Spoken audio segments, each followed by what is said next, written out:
No, Patty, just this letter from Father. Oh, where is he this week? He's in Rome. He says a friend of his is coming to the States and he's going to look me up. A Mr. Honoré. Crazy. We'll paint the old town red for him. Kathy, think this dress will be okay for Saturday night? Richard lost his head and invited me to the theater. Oh, I think it looks fine. You know, I haven't seen Richard in a whole week. Monday night he broke his date with me because he had a toothache, and Wednesday night he broke his date with me because he had to help his father with something. And there he is. I'll get it. Hi, Rich. We were just talking about you. Were you? Uh-huh. Come on in. Hi, Kathy. Hello, Richard. Richard, are you gaining weight? Of course not. Why should I be gaining weight? He's as thin as a rail. Hey, you want some peanut brittle? We just got it. No, thanks. Oh, I know. I'll fix you one of my great bacon and egg sandwiches. Oh, thanks anyway, but I don't want to spoil my dinner. Wait. Still have that toothache? What toothache? Oh, that toothache. No, I feel fine. I came over to tell you I can't take you out Saturday night. Oh, I thought we had a date to go to the theater. We did, but my Aunt Mabel came to town before the weekend, and I have to be with her. It's gonna be a terrible drag. She's got the personality of a barracuda. But there's nothing I can do about it. Oh, sorry. That's okay, Rich. We'll do something next week. Sure. I knew you'd be a good sport about it. As soon as my Aunt Mary leaves, I'll give you a call. Richard, I thought you said her name was Mabel. I did. Oh, I mean, it is Mabel. We call her Mary. It's kind of a nickname. Well, I guess I'll be running along. I'll see you later. Bye, Kathy. So long, Patty. Bye, Rich.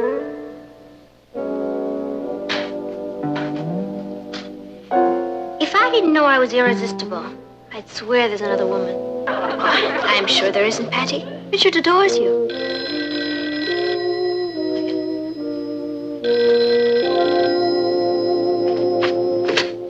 Hello? Oh, hi, Gloria. My black dress? Yeah, I guess you can borrow it. Well, I had a date Saturday night, but it was canceled because of Aunts Mary and Mabel. Oh, you have a heavy date, huh? With who?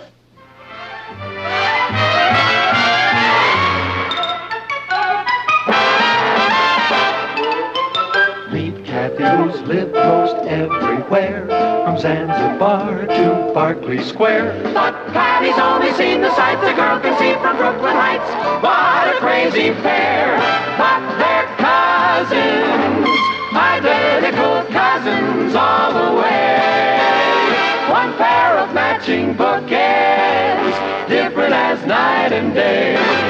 Where Kathy adores a minuet, the ballet russe, and crepe Suzette. Our Patty loves to rock and roll, a hot dog makes her lose control. What a wild duet, still they're cousins, identical cousins, and you find they laugh alike, they walk alike, at times they even talk alike. You can lose your mind when cousins are two of a kind.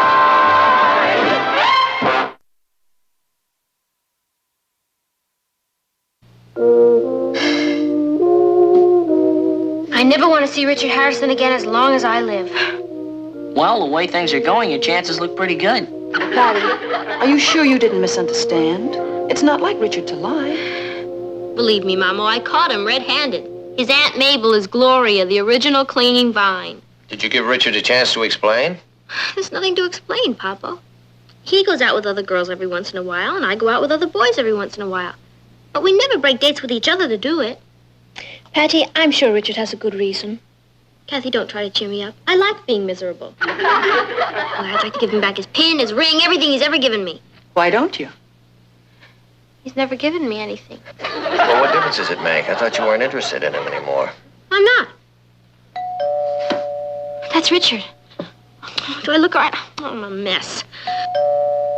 Well, I think someone should answer the door. No. Don't anybody let him in. I'll send him away. No. I think you should make up your mind. I'll go send him away. Can I watch? No. You can all come into the kitchen and help me do the dishes. Now, how do you ever expect me to learn about life if I can't watch the interesting parts?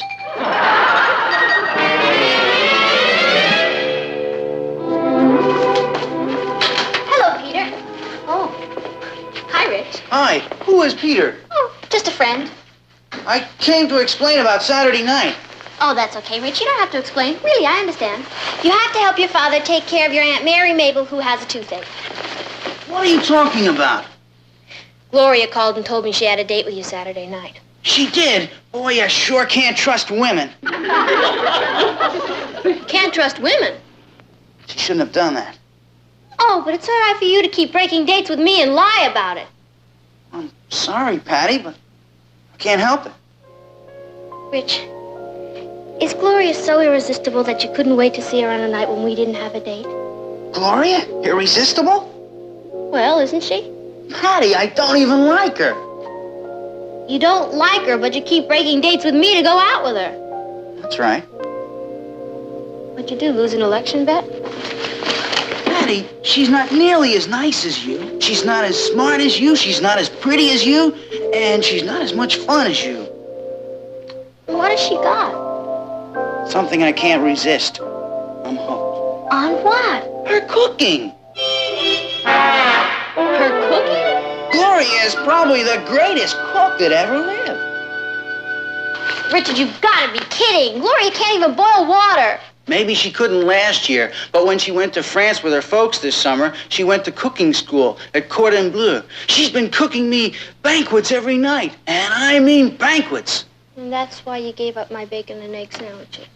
And tonight she's making me roast pig Maxines with petit pois, glazed peaches, baked Alaska, and I better run along.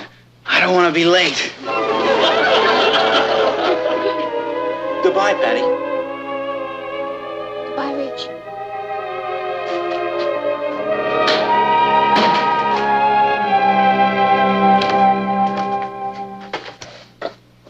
Did you throw him out? Is everything all right? Did you give him a chance to explain? Oh, he explained all right. I have got a rival. His stomach. His stomach? Mama, when did you first learn to cook? Not until I married your father. She could prepare any dish 7 different ways. Badly burnt, medium burnt, scorched. You never complained. I didn't marry you for your cooking. But cooking is important to a man, isn't it? Well, I think every girl should know how to cook. Will you teach me how, Mama? Well, of course, darling. You can help prepare dinner tonight. Great. I'll have him crawling back to me in no time. What are we having for dinner tonight? I'll make Gloria look like nothing. Hot roast and mashed potatoes.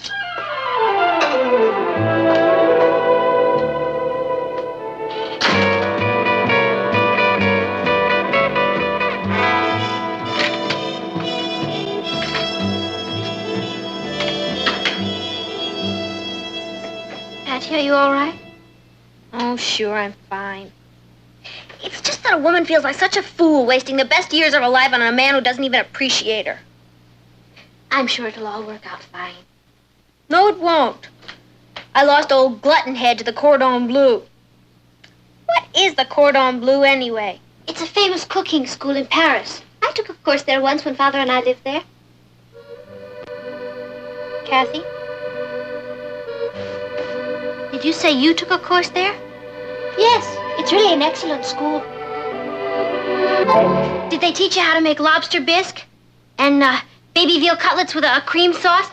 And a pomme souffle? Mm-hmm. That was our first course.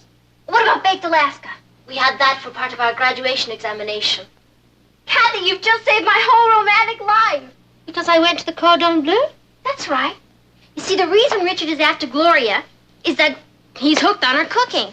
And now I can beat her in her own game. Will you help me? Of course, Patty. I'd love to teach you how to cook. Who said anything about teaching me to cook? Kathy, it took you a year to learn. I've got to have Richard back in the fold by tomorrow night. Tomorrow night? Yeah. Look, I'll invite him over here tomorrow, and I'm going to prepare the greatest dinner this side of Maxime's. Patty, if you're thinking what I think you're thinking... Oh, please, Kathy, I'll never ask you for another favor as long as I live. All you have to do is prepare one of your fabulous dinners. And let you tell Richard that you cooked it.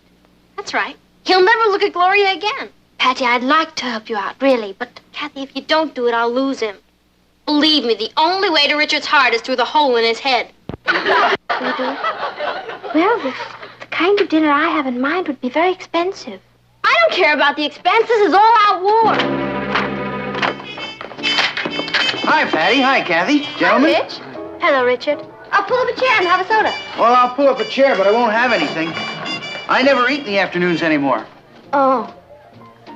Rich, I thought maybe if you were free tomorrow night, you'd like to come over to my house for dinner. Well, thanks, Patty, but I have promised My Gloria. mother and father are going out, and I thought maybe I'd cook myself. I definitely promised Gloria I'd... Oh, well, it's not going to be anything special. I just thought maybe for an appetizer we'd have fantasy de fruits de mer, and then Canneton bigarade. Yeah, bigarade. What's that? It's tender young duckling with riz sauvage ménagère, Riz sauvage... wild rice. And then I thought we'd have endive braisée flamande, and then maybe for dessert some crêpes Suzettes. You can make crepe Suzette? Gloria can't even do that. Well, I guess it does take a certain knack. I know that Kathy is supposed to be a great French cook, but Well, Patty's cooking tastes a lot like mine. Yeah. Gee, it's too bad about your date with Gloria tomorrow night. Well, I could tell her that my Uncle Henry came into town. Why don't you do that? Crepe Suzette.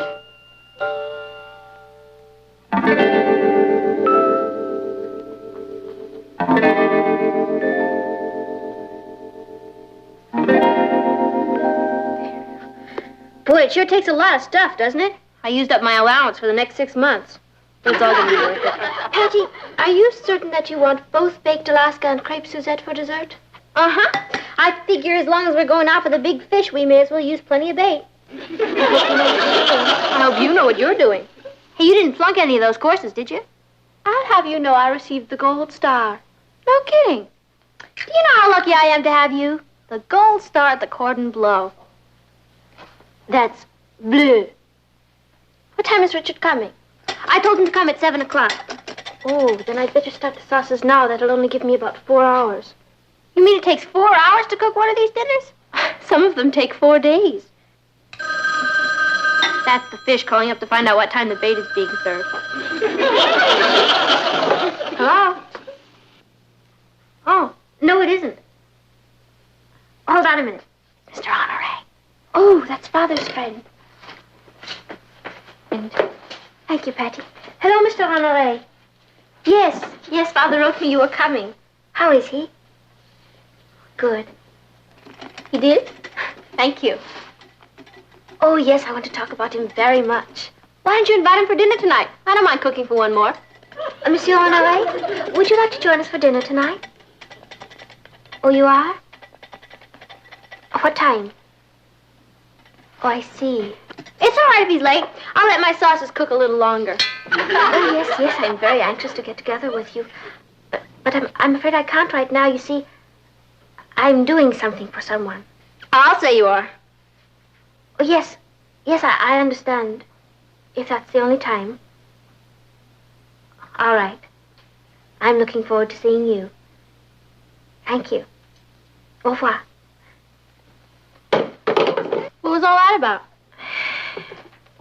Patty, Monsieur Honoré is catching a plane at 7 o'clock for India. I have to go to the airport to have dinner with him. Kathy, you can't do that. I'm catching Richard at 7 o'clock. I know, Patty. I'm terribly sorry. But this is the only chance I'll have to see him, and Father insisted that I meet him. Yeah, but your father didn't know there was going to be a crisis in my life. Oh, Kathy, if you walk out on me now, I'm ruined. I'm really sorry, Patty. But this is one of Father's closest friends. I have no choice. But what about my Canneton by you, whatever it is. Please, Kathy.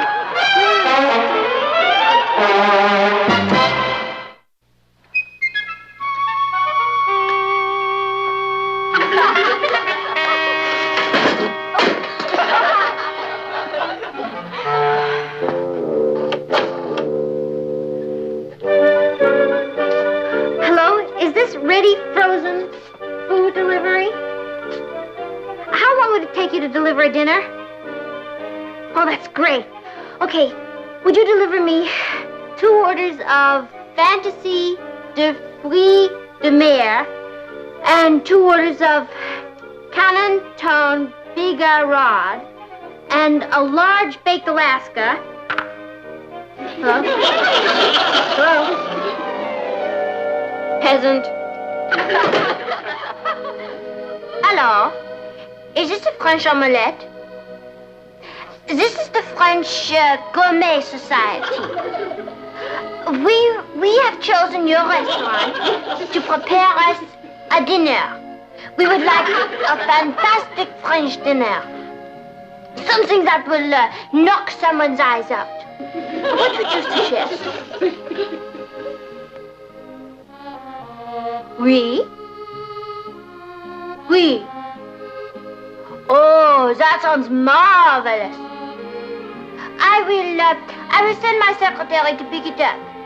At what time can it be ready? Thursday? Thanks anyway.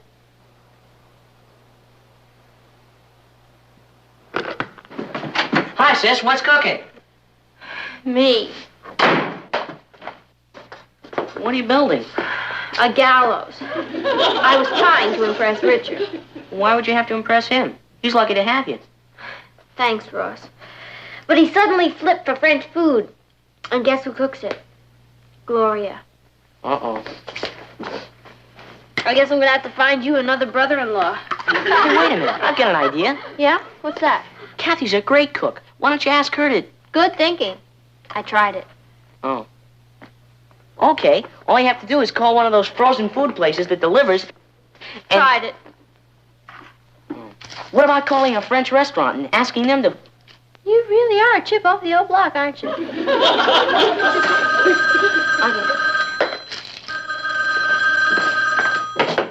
Hello?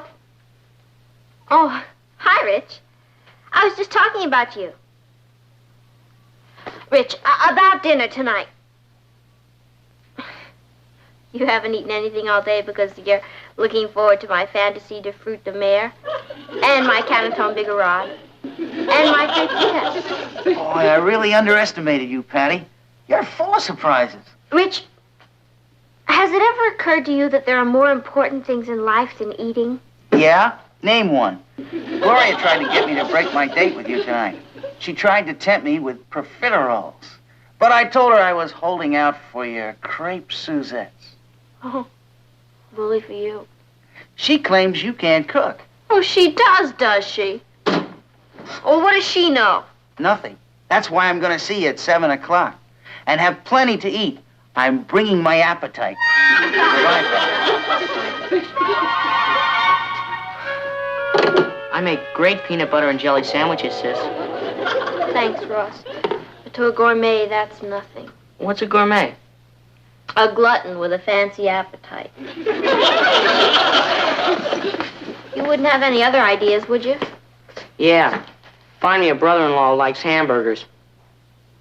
That's it. What'd I say? What'd I say? The magic word. Look, I may not know how to cook, but I can certainly make hamburgers. I'll just tell Richard I think he's gaining too much weight, and I thought I'd make him a plain old hamburger dinner. At least I'll still be in the ballgame. Will you help me clean up this mess? Sure. Here. Oh, I'm so happy I was able to see you, Kathy. So am I, monsieur. Your father's exact words to me were, I want you to see Kathy in person and tell me exactly what she looks like. If she's too thin or too pale. Well, you know what fathers are like. Yes. He tells me that you are flying over there to see him this summer. As soon as school is out. I'm hoping to take Patty with me. Oh, your father speaks of Patty a great deal. Apparently, she's what you call a character, happy and carefree. Well, she used to be. I don't understand. Oh, I've gotten Patty into terrible trouble. What? She's home now cooking a gourmet dinner for her boyfriend, Richard. Patty is a gourmet cook? No, Patty isn't any kind of a cook. And yet she's cooking a gourmet dinner for this Richard? Not exactly. You see, I was supposed to cook it. Oh, and she was going to impress him by saying she cooked it. Yes. Well, as a Frenchman, I would feel a deep responsibility if in any way I hurt a romance. It isn't your fault, monsieur. Yes, in a way it is. I think I owe Patty and her friend a dinner, but we must be very resourceful. What was she going to serve? Oh, there it is. Ross, will you keep an eye on the hamburgers for me? Sure. Thank you. Boy, I wouldn't be a woman for anything. Hi, Patty. Hi, Rich. Something sure smells good. What is it, Canton Bigarade? Huh? Well,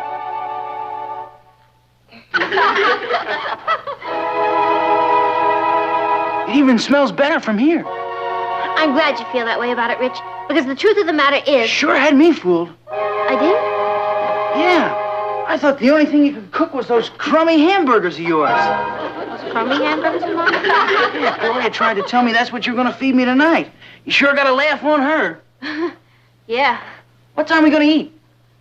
Would, 12 o'clock be too late?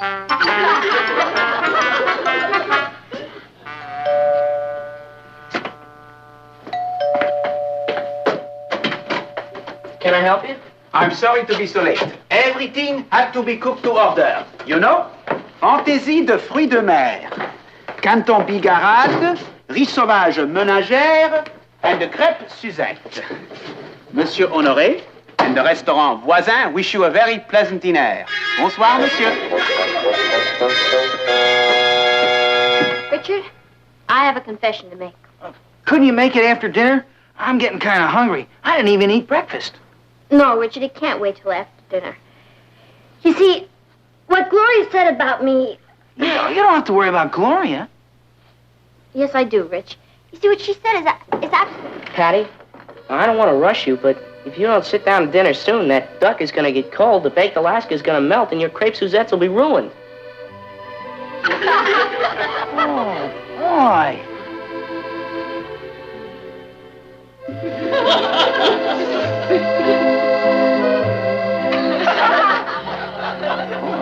What are we waiting for? Oh, let's eat. Yeah.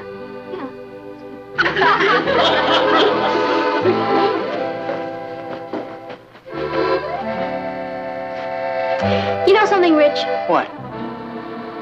Somebody up there likes me.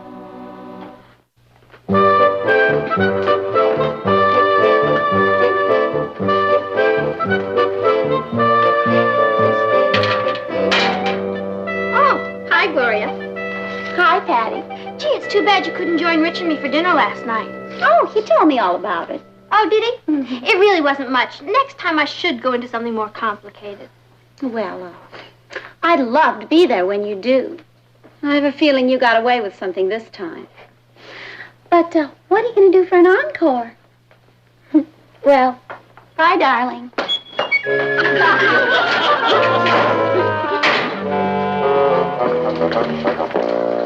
Hi, Rich. Hi, Patty. Something wrong? I've got kind of a confession to make. You have a confession to make? Yeah, it's about that dinner we had last night. You mean you didn't like it? Oh, I loved it. But to tell the truth, I've been eating too much rich food lately. And the whole thing's making me kind of sick. You mean you don't like rich food anymore? Oh, don't even mention it. Well, Rich, I guess I'll just have to find somebody else to cook for. What do you mean? Well, a great talent like mine can't just go to waste. I'll have to find somebody who appreciates me. Well, gee, Patty, I appreciate you. All right, Rich. I'm going to give you a chance to prove it. Oh, thanks, Patty. Oh, what do you want me to do? I want you to come to my house tonight at 7 o'clock. Yeah? And I'm going to make you some of my crummy hamburgers. It's a deal.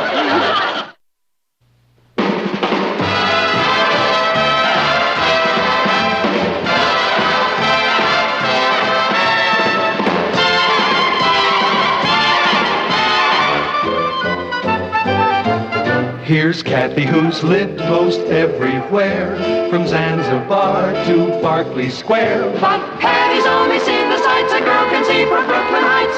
What a crazy pair! But they're cousins, identical cousins, and you'll find they laugh alike, they walk alike, at times they even talk alike. You can lose your mind when cousins. Your debating team coming, Kath? Oh, fine, Uncle Martin. Patty and I are both on the team. Oh. Yeah, Papa, we're gonna bowl them over. We're having our Little League tryouts this morning. Boy, I'll bet half the town didn't sleep last night. Papa, we're having a debate at the auditorium Saturday. Would you like to come? Oh, no, I'm sorry. I have to go to a meeting in Kansas City this weekend. There must be 1 million guys trying out for pitcher. How long will you be gone? Just a day or two. Boy, I'll bet the guys that don't make the team are gonna kill themselves. What are you debating? Whether or not there's life on other planets. That should be interesting. Now, Billy Bishop is the one to watch. He's good, and he throws a fastball with a hop on it. Everybody knows he's gonna get it. Have you ever seen a fastball with a hop on it? I'm sorry, Ross. I really don't know very much about baseball. Well, I could teach you. You too, Patty. Oh, sure, Ross. But some other time, we're trying to get ready for the debate. Yeah.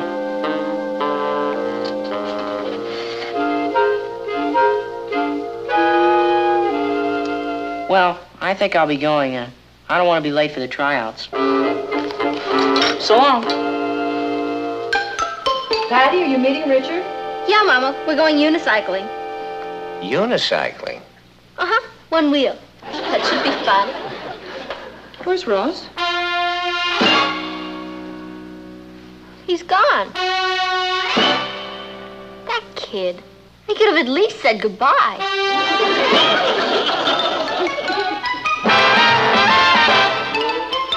Meet Kathy, who's lived most everywhere, from Zanzibar to Berkeley Square. But Patty's only seen the sights a girl can see from Brooklyn Heights. What a crazy pair! But they're cousins, identical cousins all the way. One pair of matching bookends, different as night and day. Where Kathy adores a minuet, the ballet russe, and crepe Suzette. Our Patty loves to rock and roll, a hot dog makes her lose control. What a wild duet, still they're cousins, identical cousins, and you find they laugh alike, they walk alike, at times they even talk alike. You can lose your mind when cousins are two of a kind.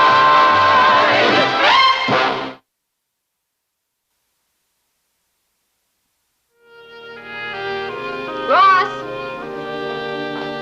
Ross! Hey, what's the matter?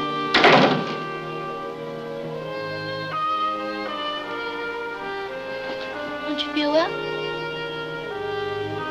Well, tell me what's wrong. Why are you lying here in the dark? Well, no one cares whether I live or die. I'm not gonna make the ball team. I haven't had a bite of food all day. Of course we care. Billy Bishop's gonna make pitcher. Oh, I wish I were dead. Oh, come on, don't say that. Everything's gonna be all right. No, it isn't. Yes, it is. Now, I want you to tell me all about it, but first I'll get you something to eat, okay? I'll bring a tray up here. I guess so. Oh, promise not to tell Mom and Dad. You know, they'd think I was a sissy. Don't worry about that.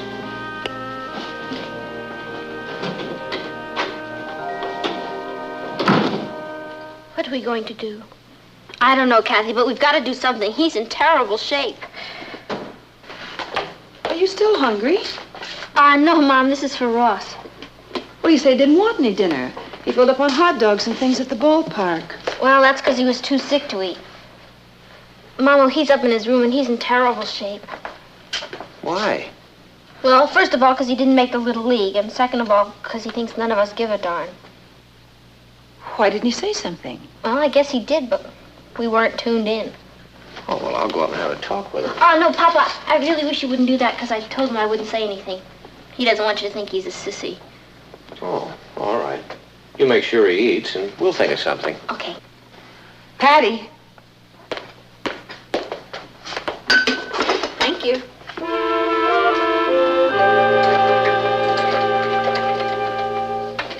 You want some more? Okay, let's talk. Well, to tell you the truth, I don't feel much like talking. What do you feel like? A failure. Just because you might not make the Little League? Well, I can't explain it. It seems like such a little thing, but if the coach doesn't pick me, it means I'm not as good as the other fellow. I might as well be a girl. Well, how do you know he's not going to pick you? Because today he kept putting Billy Bishop in as pitcher. He only let me pitch half an inning. Well, that's not fair.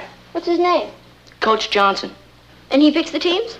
Yeah, he's murder. I really tried, Patty, but he's awfully hard to please. Well, did he actually say he was going to pick Billy Bishop? No, but everybody knows he's going to. When is it supposed to be decided? At the end of our tryouts next week. And it's not only pitching, it's also going to depend a lot on our RBIs. Your RBIs? Runs batted in. Well, what's the difference? Nobody around here cares anything about baseball. It's like I was speaking a foreign language and have got nobody to talk to. Well, from now on, you're going to.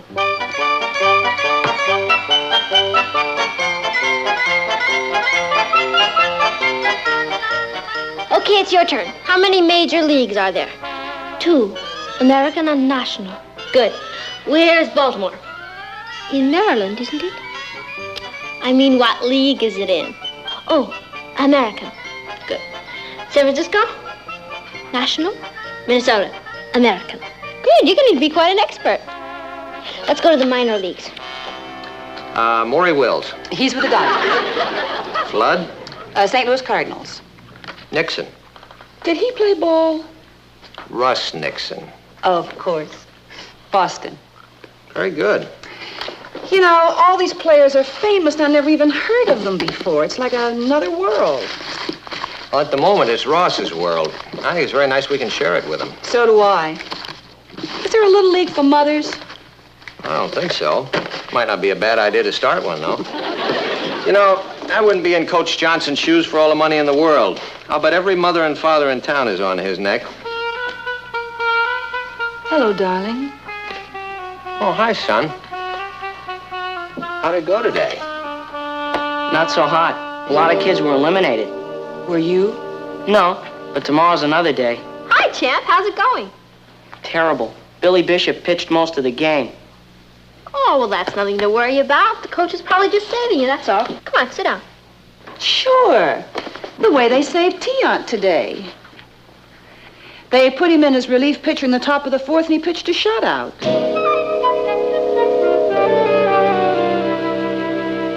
Ross, it might be a good idea if you got some extra pitching practice. Hey, yeah, you can practice on the patio. But I've no one to play with. Well, I'll play ball with you. I could use the exercise. Do you mean that, Dad? Certainly. Let's go out and throw a few around. Oh, I've got nothing to do. I'll go with you. Me too. Hey, that's great. Let's go.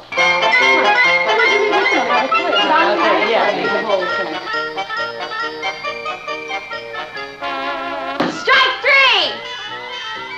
You got a nice curve there, son. Thanks. You should see Billy Bishop's curve. Why don't we take a little rest? Yeah. I could go on forever. Not me. Not as young as I used to be. How do you think I'm doing? I think you're doing fine. Could I give you some advice? Sure. I think you should stop worrying about Billy Bishop. Forget that you're competing with him and just compete with yourself. Do the best you can. Yes, sir. Okay. I'll meet you at the Shake Shack. I'll talk to you later. Bye. I'll call you from Kansas City. Bye, Pablo. Have a good time. Oh, thank you, honey. Now, you look after Ross, will you? Oh, don't worry about him. I'm going to make a little league pitcher out of him if it kills me. He'll be fine. Goodbye, dear. Goodbye. Bye. Bye. You know, Mama, Ross is really a very good pitcher. Coach Johnson wouldn't dare not put him on the team. I hope Coach Johnson knows that. Hello, darling. Hi, Ross. Hungry? Did anything happen today? Coach Johnson eliminated all the pitchers except me and Billy Bishop. That's good. No, it isn't. Billy Bishop's gonna get it. Is 12 too young to have a nervous breakdown? You're not gonna have a nervous breakdown. I'm cracking up. Why don't you have something to eat? Why is it mothers always think that food solves everything? I don't know what I'm gonna do if he doesn't pick me. What's wrong with Ross? War nerves. Narrowed down to him and Billy Bishop. Mama, we've got to do something. Do you know he hasn't eaten anything in 3 days? He's going to be too thin to pitch. He'll throw the ball and go right up in the air after it. I don't know what to do. Why don't we have a talk with Coach Johnson? You know, kind of feel him out. Is that ethical? Well, if you love your son, it's ethical. I mean, why don't we invite him to dinner? You see, I could find out what his favorite food is and you could cook it for him. That sounds a little like bribery. No, it's what you call the social graces. Comes at an opportune time, too, doesn't it? Mama, there's nothing wrong with being nice to him. I mean, what's wrong with letting him see Ross in his native habitat? I don't think your father would approve. Well, he doesn't have to know. He's out of town, isn't he? What harm could it do? We're only going to invite him to dinner. Everybody does it. I mean, people give candy to the teacher, an apple to the policeman, gifts to their bosses. It's just a way of showing your appreciation. This does mean a lot to Ross, Aunt Natalie. All right, we'll do it. Let's not say anything to Ross. Let's not say anything to anyone.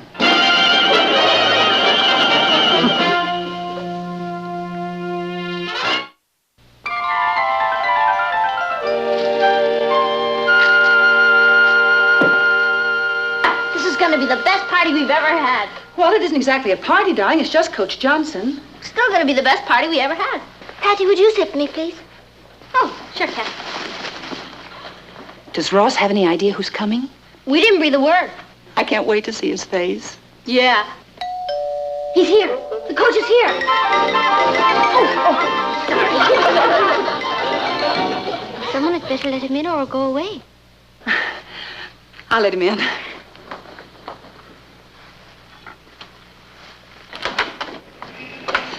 Martin!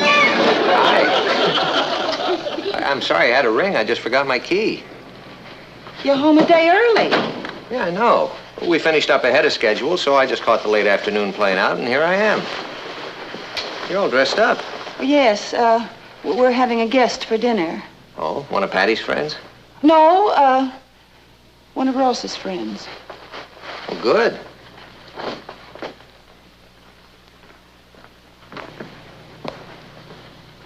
How do you do? I'm fine. How are you?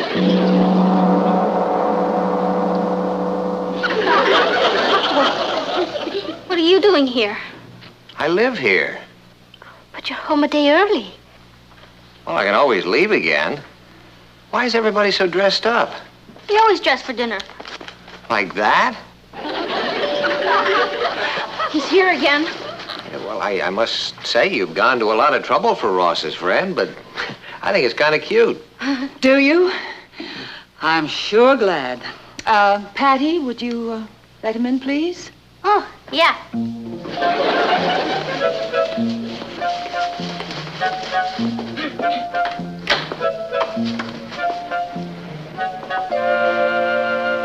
Good evening, Coach Johnson. Hi, I'm Patty Lane. Hello, Patty. Thank you. Won't you come in? Yeah, thank you. Okay. Hello, I'm Mrs. Lane. How do you do? And this is my husband, Martin Lane. Darling, this is Coach Johnson. Coach Johnson? Nice to meet you, Mr. Lane. Well, it's a pleasant surprise meeting you. And this is our niece, Kathy. Hello, Kathy. How do you do, Coach Johnson? What are you doing here? I suppose you come by to give us some news. News? No, I just came by to have dinner. You just came by to have dinner? Yes. Isn't it nice that Coach Johnson was able to take time out from his busy schedule? Oh, certainly is. Where's Ross? Oh, he'll be right down. Excuse me. Oh, won't you sit down, please? Yes. Thank you. Oh, Aki-san, would you put it right here, please?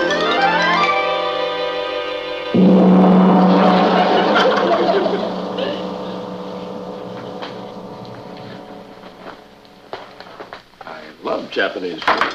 Ikaga desu ka? Yoroshi. Do you? I'm so glad. What time shall I serve dinner, madam? The usual time, Aki-san. On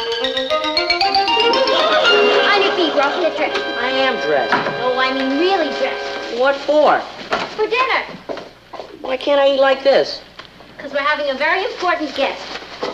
Well, 2 guests. I'm not hungry. Come on, put these on and come downstairs and hurry up. Okay. What did you get all dressed up for? I did it for someone I love. Hurry up. I've been a fan of yours for a long time, Mr. Lane. I think the Chronicle's a great newspaper. Well, thank you. Are you interested in baseball? Oh, I played a little when I was in high school. Ross will be right down. Ross just talks about you all the time, Coach Johnson. I imagine all the boys talk about me most of the time. It's a good thing I don't hear what they have to say, isn't it? You used to be shortstop on the Chicago White Sox, didn't you? How did you know that? You're much too modest. In your last season with them, you batted .301. Well, you've been doing a little research on me, haven't you? Oh, Mama knows all the batting averages. Oh, we're great baseball fans around here. What did you do after you quit baseball? I went into the sporting goods business. Well, how did you get started as a Little League coach? Somebody asked me, and I said yes. I went in as a substitute for 2 weeks. I've been at it for 10 years now. Must be very rewarding. It is. But there are problems, too. What kind of problems? Psychological, mostly. Kids can get pretty high-strung. Making the team means a great deal to them. Sometimes too much. Very often the parents will push them into competition. If they fail, they feel they've let their parents down. Ross was interested in Little League ball before we even knew anything about it. I'm not saying all parents do it, Mrs. Lane, but you'd be surprised what some mothers and fathers will resort to get their children on the team. These are marvelous. I think these are better than the ones I had last night. Last night? Over at Billy Bishop's. I still don't see why I should wear a suit. Hello, Ross. What are you doing here, sir? I mean, did I do something wrong? Of course not, darling. We invited Coach Johnson to dinner. To dinner? Yeah. He eats too, you know. Why here? We thought it would be nice if we all got acquainted. That's why I came, Ross. I like to meet the families of the boys who try out for the team. Dinner is served. Arigato, Aki-san.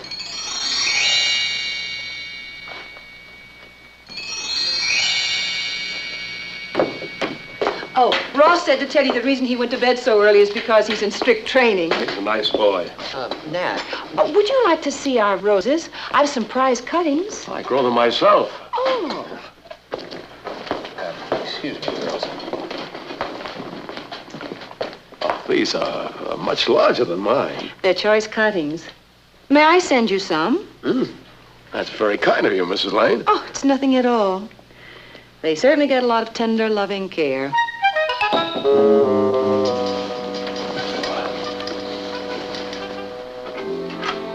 Son, you awake? I guess so. How's he going? No, I just came up to see how you were. Mom should never have invited him to dinner. No, she was just trying to be helpful. I'll never be able to face him again. Well, the dinner wasn't really that bad. He'll think we were trying to bribe him or something. Well, if it's any consolation to you, Billy Bishop's mother and father had him over for a Japanese dinner last night. He said our raw fish was much better. Why do parents have to be so helpful? Well, maybe you'll understand that better when you have children of your own, son. But I don't want to have children when I grow up. I want to be a baseball player. This could be the end of my whole career. I doubt that. Boy, when that butler walked in, I could have died. Where'd he come from? An employment agency. What was Mom trying to prove? I don't think she was trying to prove anything. She just wanted to entertain Coach Johnson, and she was trying to make him feel as comfortable as possible. She went to a lot of trouble. Trouble is the right word. Well, I'm not saying that what we did was right. We were probably overcompensating. What does that mean? It means that in the beginning we didn't do enough, and in the end we did too much. It's a disease that parents suffer from. I'm sorry if we embarrassed you. That's okay, Dad. I'll probably get married and have children and forget all about baseball. Maybe you can do both. Anyhow, it's only Little League. You know, kind of kid stuff. I know. Who cares if anyone's a pitcher? Sure, who cares? I care.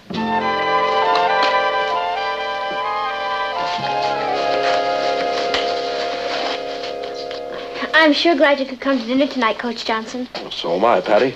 You have no idea how much it means to Ross. Ross says that Don Johnson is your son.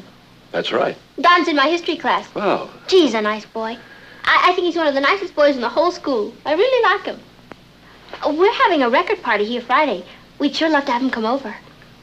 has he ever been here before? No. I see. Well, I'll tell him. Excuse me. I didn't mean that the way it sounded. Would you like some more coffee, Mr. Johnson? Oh, thank you. This is enough. Would you like some fruit? Oh, no, thank you. I'd better be going. Oh, but it's still early. Well, tomorrow's a big day. I have to pick the ball team. Thank you very much for the dinner. It was lovely. Good night. I'm glad I met you, Mr. Lane. Oh, nice to meet you, Coach. You're going to make your decision tomorrow. That's right. That's one of the reasons I wanted to come here to meet Ross's family. Ross is a good player, but it's important to know how much support he can count on at home. I mean, a real kind of support, where the family knows that he can stand on his own 2 feet. Well, thanks again for everything. I'll see myself out. Good night. Good night. Oh, Martin. It's all my fault. I invited his son to a party and made it sound like I was bribing him. I offered to babysit for him for nothing. And I offered him our prize roses and thanked him for putting Ross on the team in the same breath. And Aki, and the Japanese food. Boy, we really helped Ross, didn't we? Your intentions were good, but you made one mistake. What was that?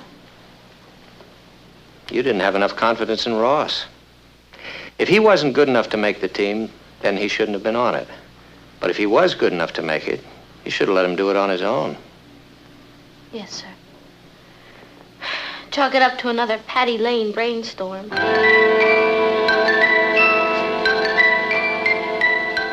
Where are you going? To see if I can get Ross to take up ice hockey.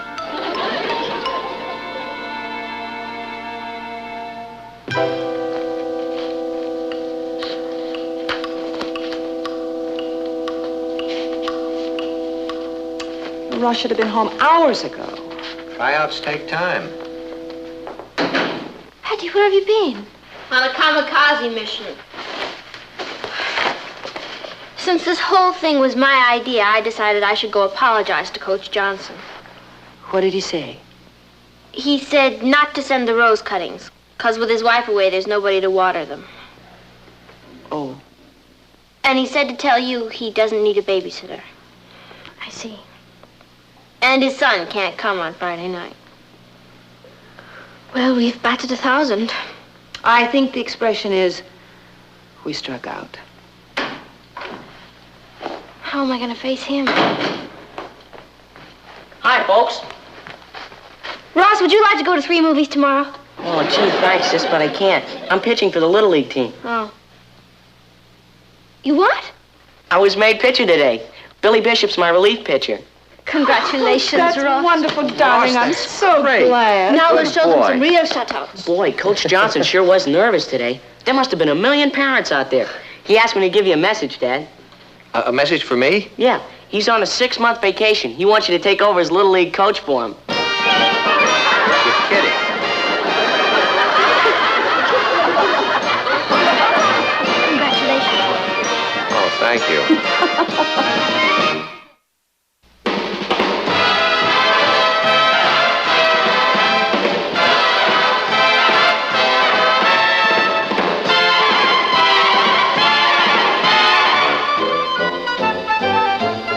Here's Kathy, who's lived most everywhere, from Zanzibar to Berkeley Square. But Patty's only seen the sights a girl can see from Brooklyn Heights. What a crazy pair. But they're cousins, identical cousins, and you'll find they laugh alike, they walk alike, at times they even talk alike. You can lose your mind when cousins. Tell him he'll have to find another passenger because you can't go. Papa, it's a brand new second-hand motorcycle, and Richard wants to try it out. Naturally, he wants me with him. What's so natural about that? The subject is closed. Oh, Mama, it'll break his heart. Hattie, I think that you are now reaching the age where you should be thinking about more ladylike pursuits than riding on the back of a motorcycle. Okay, now since I'm an old lady, I think I'll take up crocheting. I'm sure you can find a happy medium, dear. Your cousin Kathy would never think of riding around with Richard on his motorcycle. She better not. Well, it just wouldn't do you any harm to emulate Kathy a little more. I guess you're right, Papa. I am a little far out sometimes. Good old Kathy, always got her 2 feet on the ground. Okay, from now on, I'm going to do everything that she does. Well, there's no need to go overboard. It's just you could pick up a few pointers from her.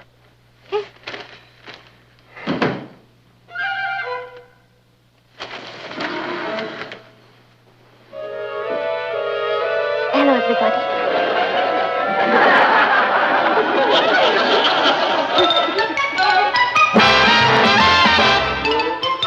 Meet Kathy, who's lived most everywhere, from Zanzibar to Berkeley Square. But Patty's only seen the sights a girl can see from Brooklyn Heights. What a crazy pair. But they're cousins, identical cousins all the way. One pair of matching bouquets, different as night and day. Where Kathy adores a minuet, the ballet russe, and crepe Suzette. Our Patty loves to rock and roll, a hot dog makes her lose control. What a wild duet, still they're cousins, identical cousins, and you find they laugh alike, they walk alike, at times they even talk alike. You can lose your mind when cousins are two of a kind.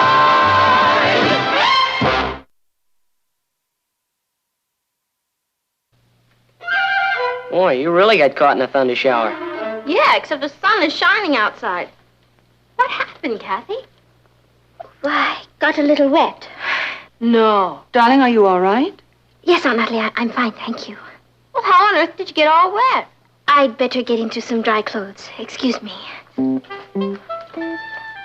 in the world happened to her? I don't know, but she sure doesn't want to talk about it. She'll tell us when she's ready. Well, maybe she's not ready, but I am.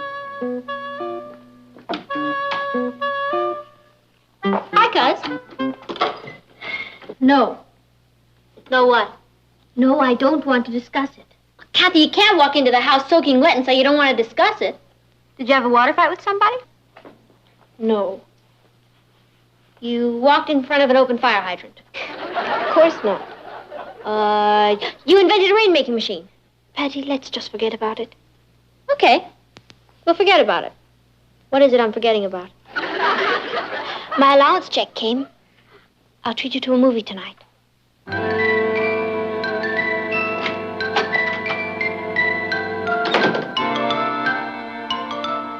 Somebody pushed her in a swimming pool.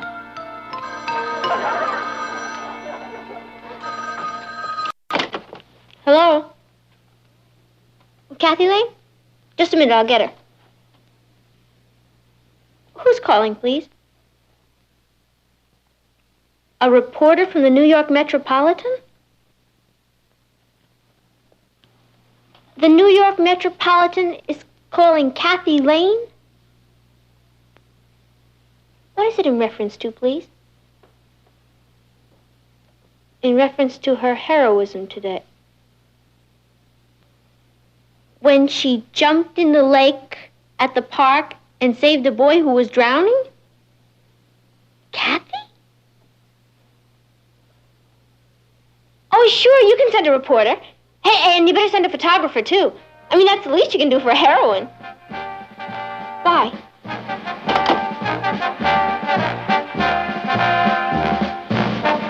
But, Kathy, I think you should be very proud of what you did.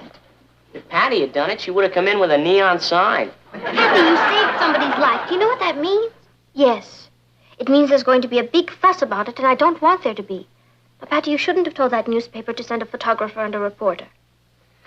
Tell us what happened, Kath. It wasn't anything, Uncle Martin. I happened to be walking by the lake in the park, and I heard someone calling for help. I saw a boy swimming, and he seemed to be having a cramp. There was no one else around, so I jumped in and pulled him out. She just jumped in and pulled him out. Have you ever heard such modesty? They usually give medals for things like this, you know. Your picture will be on the front page. I just did what anyone else would have done. And I'd really prefer not to have a big thing made about it. It's too late. Yeah. Now you belong to the ages.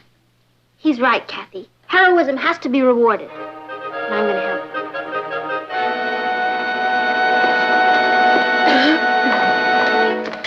Here comes the backfield. Watch how silly Tony acts. He's got a real crush on me. Hi, Kathy.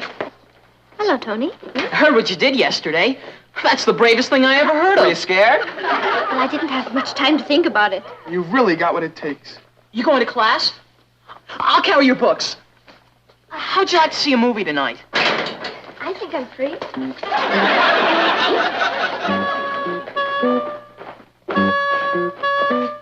Hi, Patty. What are you staring at?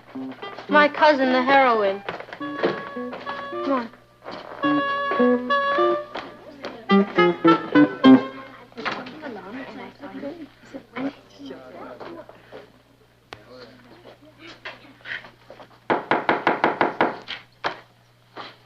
Before we begin class, there's another matter I'd like to take up. I'm sure that by now you've all heard about the wonderful act of courage that was displayed yesterday by one of our classmates. Kathy, would you stand up, please?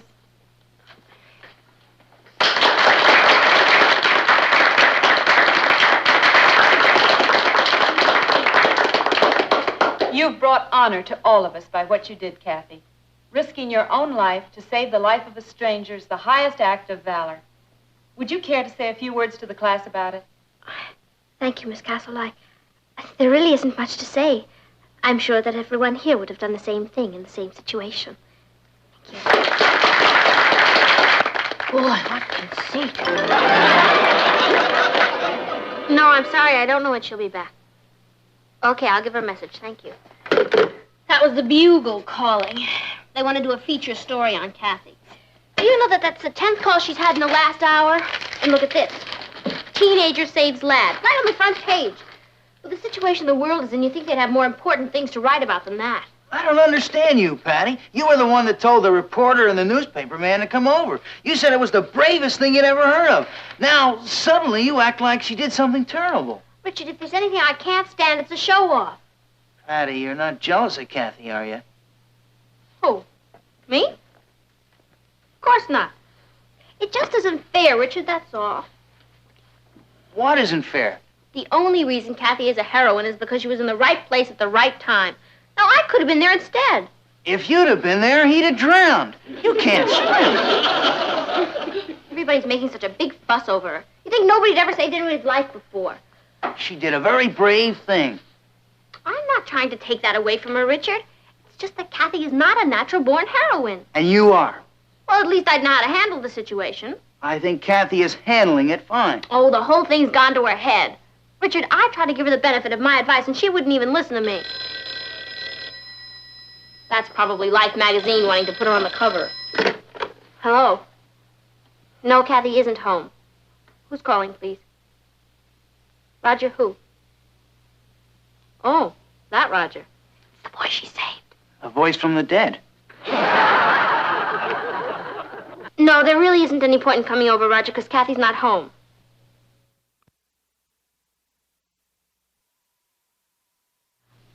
Just a minute, Roger. She just came in. Why don't you come over? Yeah, she'll be waiting for you. See you then. Here comes who? Kathy. Roger wants to talk to her. This is my chance to find out the truth. The truth about what? The truth about what really happened. Oh, we know what happened. Do we? Richard, Doesn't it strike you as a little peculiar that Kathy doesn't even want to talk about it? Not at all. Kathy's just naturally modest. Or maybe she's just naturally afraid that we'll find out that she fell into that lake by mistake. Or that he wasn't even drowning at all. Or that it was only 3 feet of water. Richard, I'm about to explode a myth.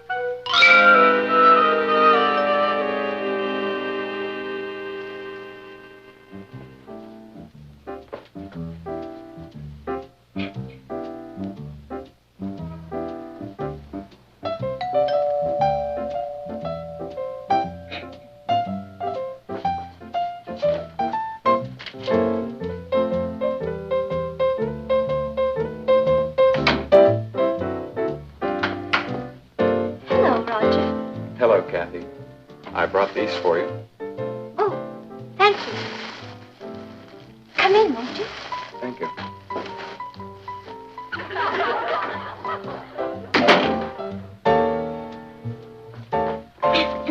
Won't you sit down? Thank you.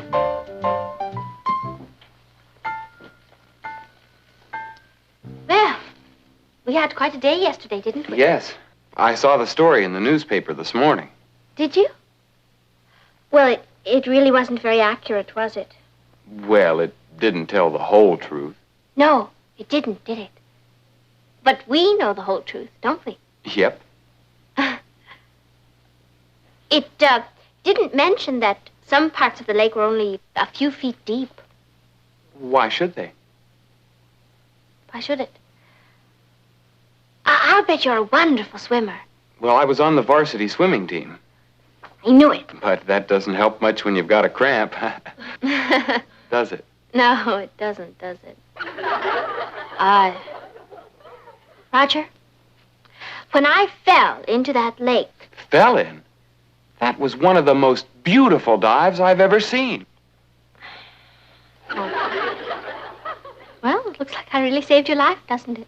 I can't tell you how grateful I am, Kathy. Roger.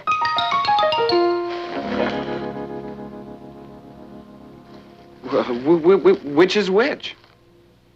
I'm Kathy. And I'm Patty, her cousin. Nice to meet you, Roger. We were just having a little chat. Oh? About what? About you a lot. Patty almost convinced me you didn't save my life. Did she? Well, I guess you two have a lot to talk about. It was very nice to meet you, Roger. Goodbye.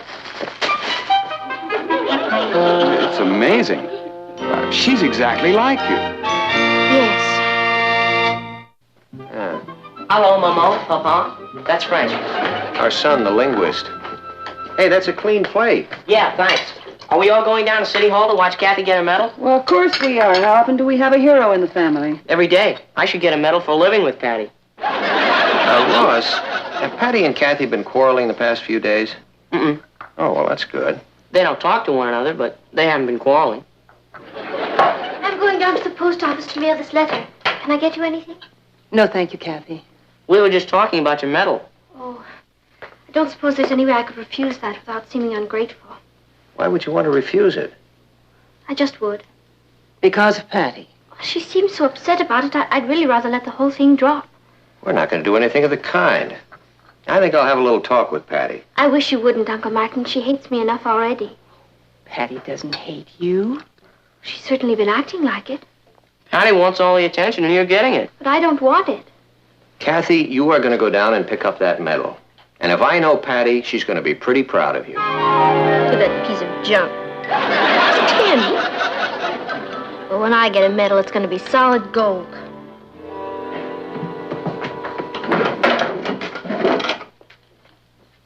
Thought you were going to the movies with Kathy. Oh, I changed my mind. It's too crowded. The movie's too crowded? Kathy's too crowded. You can't get near her. You think she was Joan of Arc the way everybody swarms all over her. Makes you feel proud, doesn't it? Yeah. There's enough reflected glory for all. If you like reflected glory. Personally, I'd like to go out and get my own. You know something? It's exactly what I'm going to do. See you later.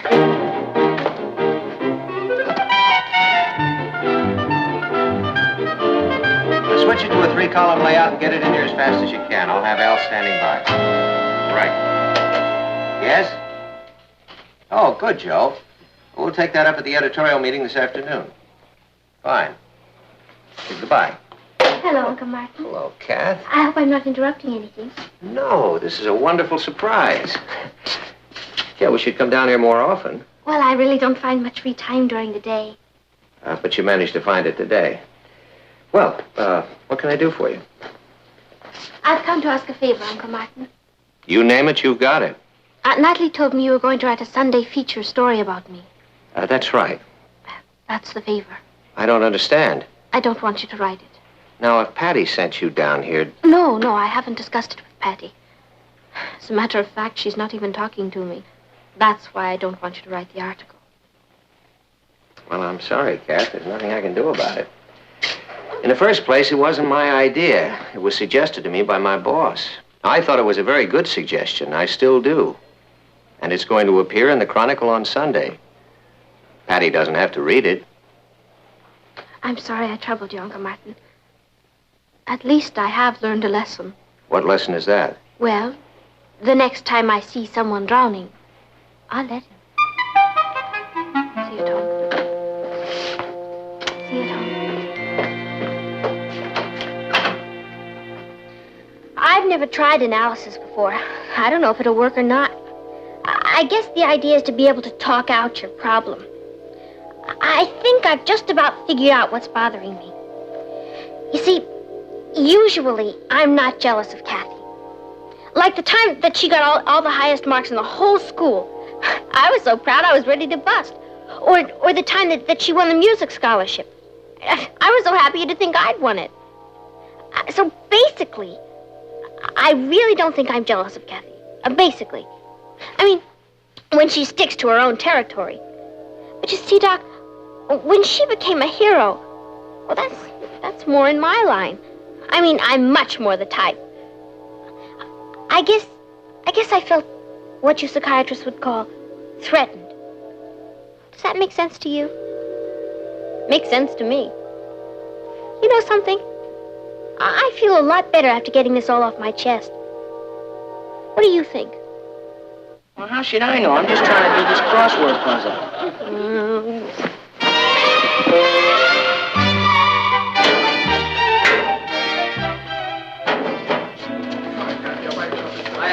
You guys are wasting your time. Tell them, Kathy. Why don't we all have a soda together? Patty, won't you join us? Gee, I'd love to, Kath, but I'm afraid I have another engagement. You run along. All right, for sure.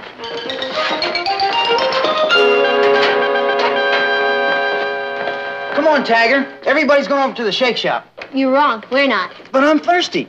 Well, have a drink of water. What's gotten into you? Nothing, Rich. I'm just tired of hanging around with all the kids. Why don't we take a walk by the park lake? Again? We've walked by there every day, and it's not even on the way home. All right, nobody's forcing you to go with me. Look, just because you got some crazy idea in your head... Rich, I'll go alone. Why don't you go to the shake shop with Kathy? Maybe I'll just do that. Who needs him anyway? Hello, Patty. Hello, Miss Moore. Miss Moore?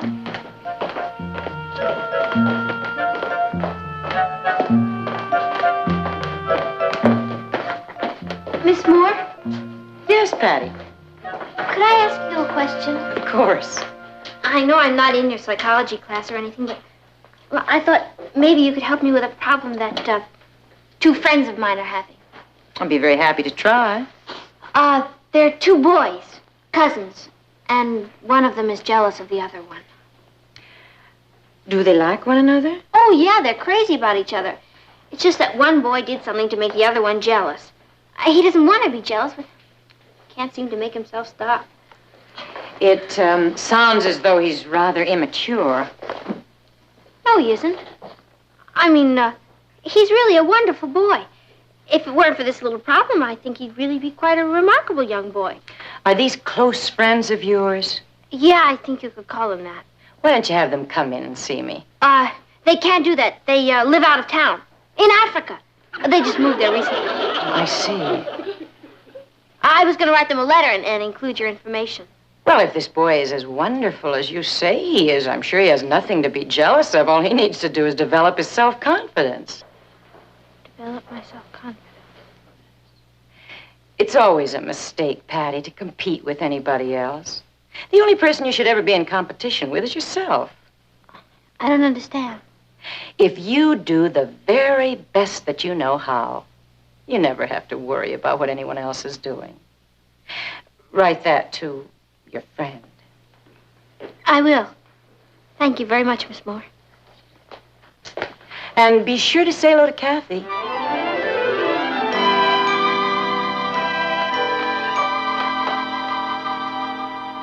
Kath, I brought something home for you. This is an advance proof of Sunday's Chronicle. Oh. It's lovely, Martin. You didn't say anything about me. Aren't you pleased? Oh, yes, it's very nice. Thank you, Uncle Martin. I already sent a copy to your father. I'm sure he'll be thrilled. Wait till Patty sees this. She'll go up and smoke. Don't worry about Patty. She'll be fine. Where is she? She hasn't come home yet. Isn't it a little late for her to still be at school? Well, she's with Richard. I'm sure she's all right. She is usually home by this time. Perhaps Patty stopped at the library. Patty who? Well, maybe she did go over to Richard's house. Why don't I call there? She probably didn't realize how late it was. Hi, folks. Hello, Richard. Where's Patty? I thought she was with you. No, I haven't seen her since school let out. But you usually walk her home. Well, I haven't been walking her home lately, Mrs. Lane. Why not? Because I got tired of walking her over to Park Lake every day. Why would she want to go over to Park Lake every day? You wouldn't believe me if I told you. Of course I would. Well, I think she wanted to go over there because she's hoping to find someone drowning so she can rescue them. I don't believe it. Oh, that doesn't sound like Patty. Does to me. Richard, don't you have any idea where she is? No, sir. She could be anywhere.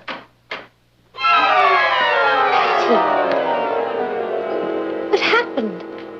You're soaking wet. Darling, did you have an accident? I want to go home. You did it! She saved a kid! She's a hero! Congratulations, Patty. That's wonderful. Now we can go into the hero business. I ought to call the newspapers right away. Imagine having two heroes in the family. What are you talking about? I pulled her out of the lake.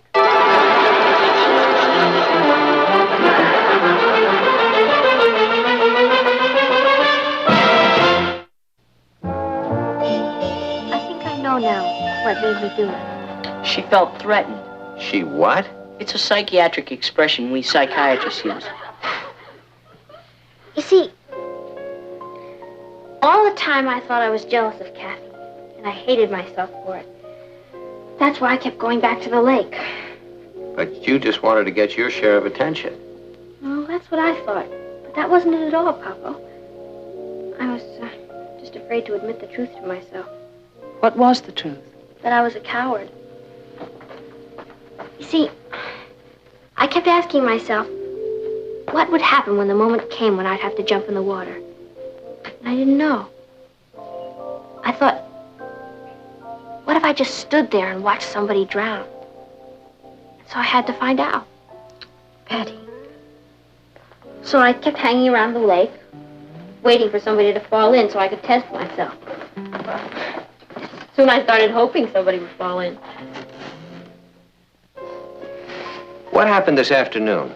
Well, I saw this boy fooling around on the shore. And I watched him. And there was a tree that was hanging over the water where it was pretty deep. And he climbed the tree, and a limb broke, and he fell into the water. What did you do? I almost turned and ran home. But I knew I couldn't do that, so I jumped in after him. The only thing was he thought I was drowning, so he pulled me out. I see. You know the terrible part? I found out I am a coward. A coward? What makes you say that? Because when I jumped in that lake, I was scared to death. Patty, I let you in on a little secret.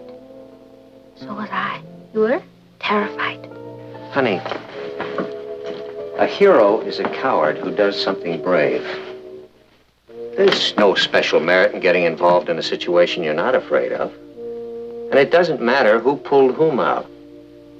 The only thing that matters is that you were willing to risk your life to save the life of that boy. Well, I guess we go back to City Hall again. Isn't it lovely having two heroes in the family? 3, remember? I have to live with her.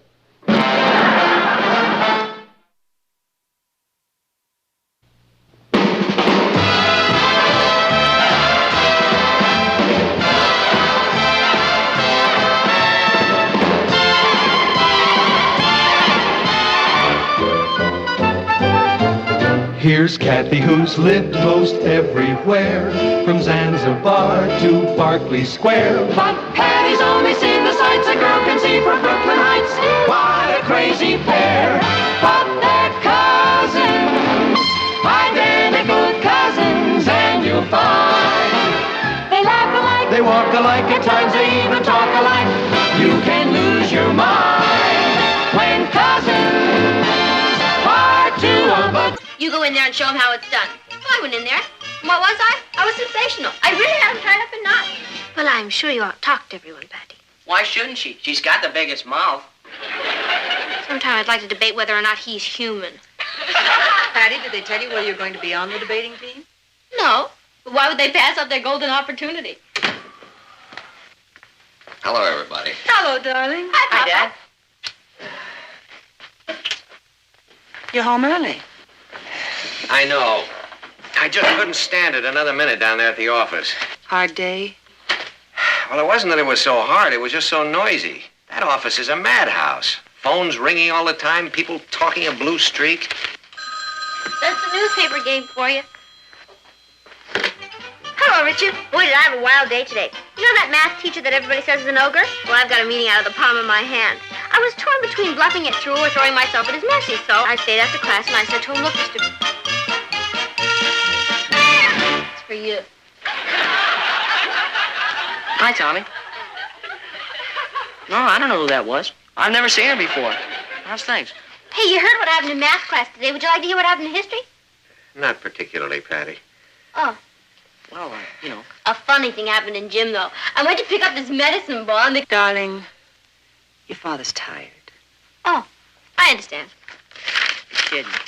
Hey, did you hear the joke about the marathon walker who got tired before he got to the finish line? It was like this. Patty, don't you ever stop talking? I guess I just have a lot of interesting things to say, that's all. Oh, yeah? Okay. I'll talk to you later, Tom. Bye. I don't have to talk, you know. I just do it to be sociable. I think Patty's just excited about the debating team. Don't defend her. She couldn't keep quiet if her life depended on it. Oh, couldn't I? I'll bet you I could keep my mouth shut for 3 days if I wanted to. That's a bet. What do you mean? I mean that if for the next 72 hours you can go without saying one word, I will give you an extra week's allowance. In fact, I'll give you 2 extra weeks' allowance. Are you serious? Dead serious. It's a deal. When do we start? Right now.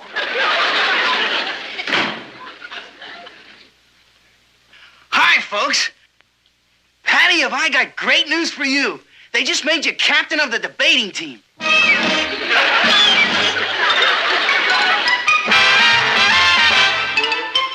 Meet Kathy, who's lived most everywhere, from Zanzibar to Berkeley Square. But Patty's only seen the sights a girl can see from Brooklyn Heights. What a crazy pair, but they're cousins, identical cousins all the way. One pair of matching bookends, different as night and day.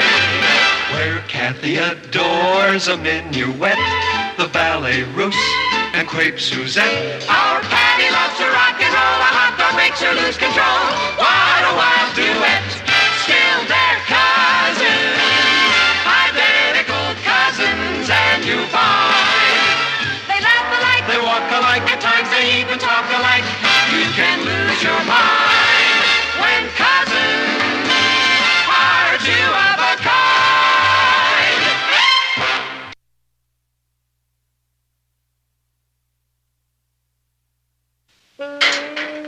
Morning, Patty. Hey, do you remember I told you I'd let you know when the Glee Club practice began? It's tonight. Why don't I pick you up at 8 o'clock? 8:30? Has something the matter with your throat? Something wrong with your head? Well, I hope you feel better. See you later. I wish he'd stop hanging around you. Doesn't he know you're my girl? Well, if he doesn't, why don't you tell him? Yeah, I know. But you could talk yesterday and the day before that and the day before that. You know what I think? I think you're fickle. As a matter of fact, I think you're the most fickle girl I've ever gone with. And I have gone with hundreds. This little bet of yours is a good idea. Gives me a chance to get some things off my chest. You're a very spoiled girl, Patty, and ungrateful. I mean, if you have me, why would you want to look at anybody else? Yes, sir, this is a whole new side of you. I mean, we can really communicate. Well, I have to be running along. I really enjoyed our little chat. I asked you to come to the shake shop with Gloria and me, but I guess it wouldn't be any fun for you in your condition. Bye.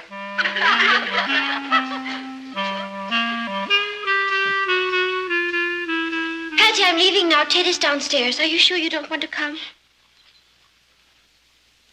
What are you doing? Can you spare it?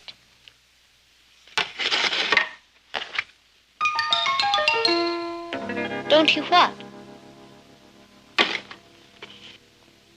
Patty, are you sure you're all right? I'm not so sure this bet was a good idea. You have 2 more days to go. I hate to leave you alone. Someone's coming? Who? Richard? All right. Have a good time. Good night.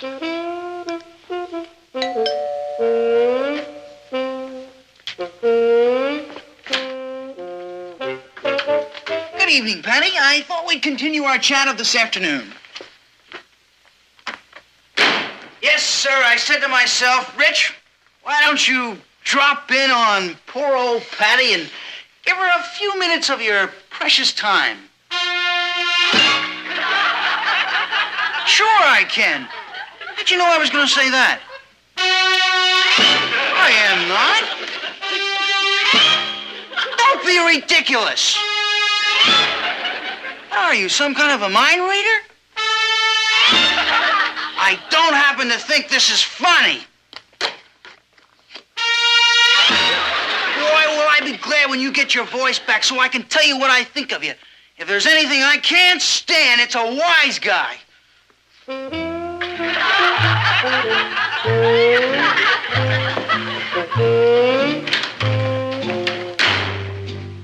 Boy, talk about thunderclouds. What was he so mad about?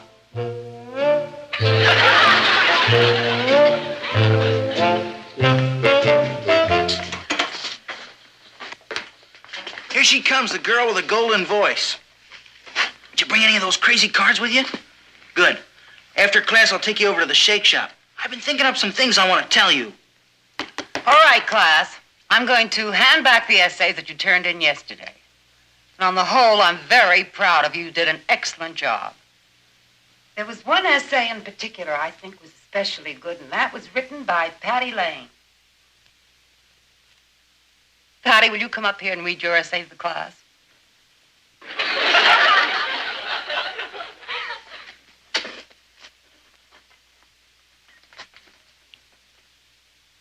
Do you have a sore throat? Well, can you talk?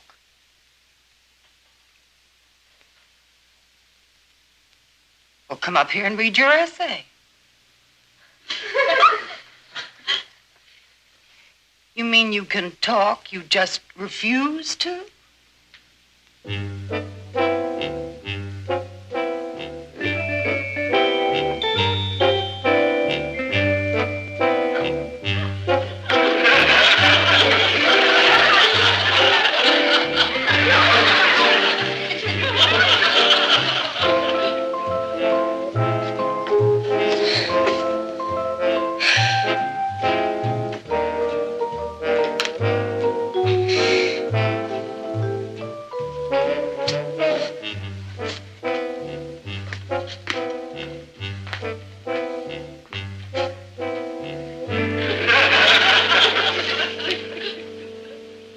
Finish?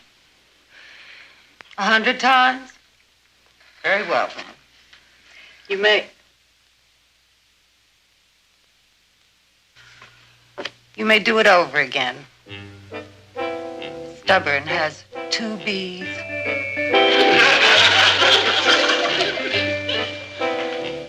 Oh, there you are. We thought you weren't coming. How long can it take to write I won't be stubborn 100 times?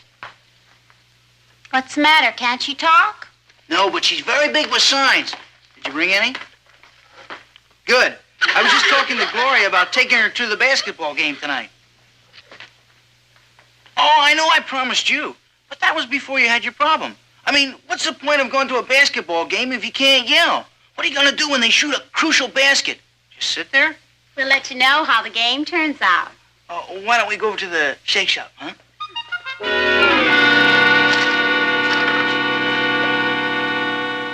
Patty can't stand not having the last word.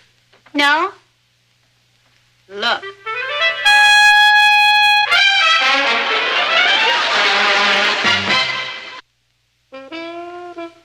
Hello, darling. Hello, Ned. Guess who had to write I will not be stubborn 100 times today?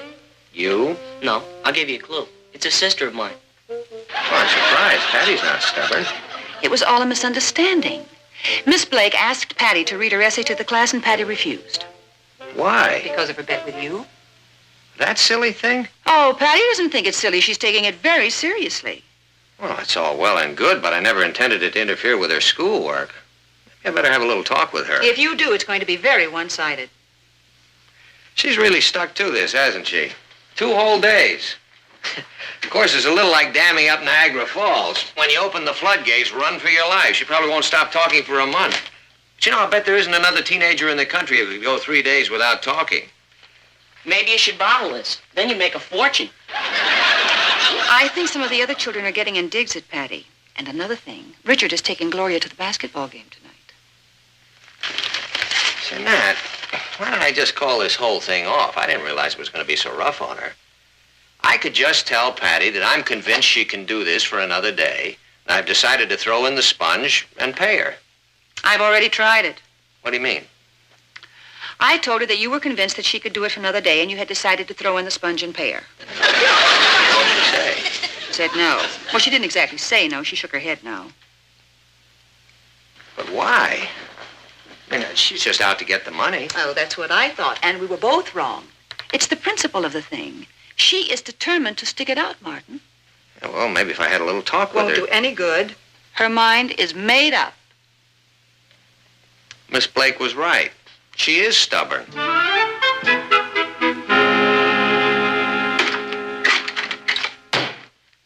I know. Knock. Are you busy? Good. And there's a couple of things I want to say to you. I know you can't answer back, and I may never get this opportunity again. So, I just want to tell you that I think you're the greatest sister in the whole world. I tease you a lot, but I wouldn't trade you in for a new ham set with batteries. Well, that's all I have to say.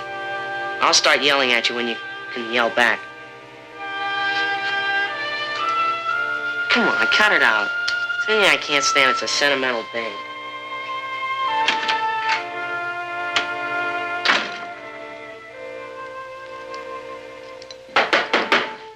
Oh, come on in, Richard. Hi, Mrs. Lane. Why didn't you use the front door? Technical difficulties. What? Patty doesn't want to talk to me. Oh, she doesn't want to talk to anyone. I know, but, I mean, she doesn't want to see me. Well, I can't blame her. I played a joke on her with Gloria, and she took it seriously. I see. I thought maybe you could give me some ideas. I don't know how much it would help, Richard. Patty can be pretty stubborn. Oh, you telling me? She's got the temper of a wildcat. Why don't you just tell her you're sorry? I tried, but she won't listen. I even got Kathy to talk to her, but it's like trying to talk to a stone wall. You see, the thing is, Mrs. Lane, I have something very important to tell her. There's a kind of plot going on, and I think Patty should know about it. Well, that does sound serious, doesn't it? The trick is to get her to listen to me. Richard, I have an idea. Yeah? There's one form of communication that Patty has never been able to resist. Why don't you go home and call her on the telephone? Mrs. Lane, you're a genius.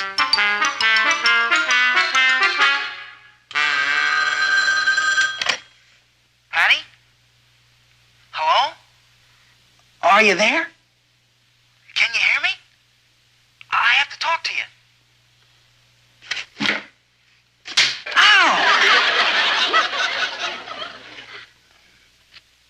If you can hear me, rap twice. If you can't, rap once.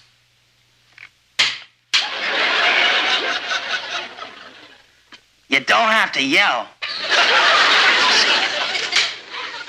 It's very important, Patty. What do you say? Oh, come on. Can't you take a joke? You don't think Gloria means anything to me, do you? Well, you're wrong. That's why I have to see you. I'll come over in a half hour, okay?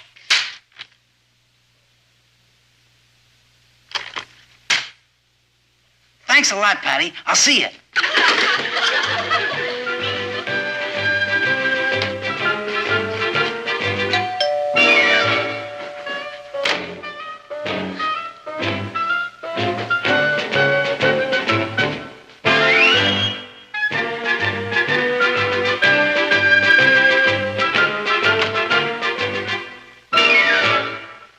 I hate to bother you, Patty, but this is important.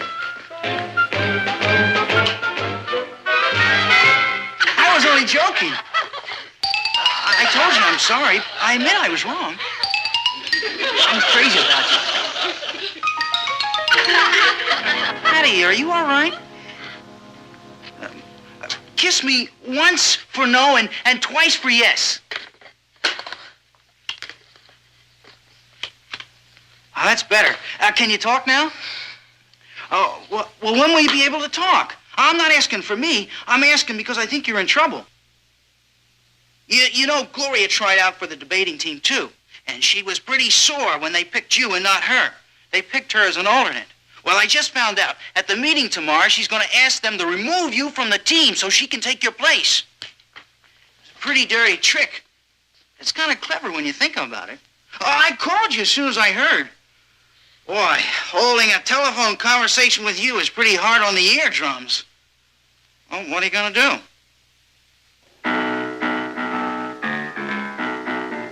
You can't do that. Patty, what time is this bed up tomorrow?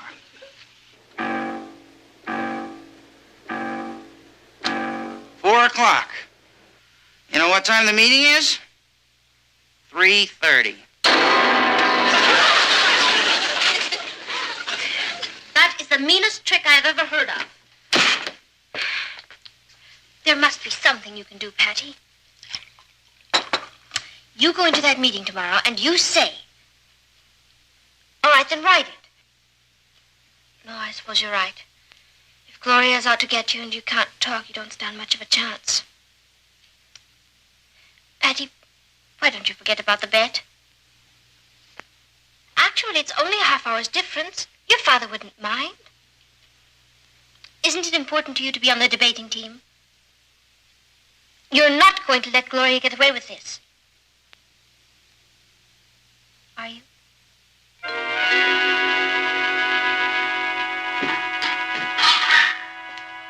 Natalie, do you have any idea what's going on around here?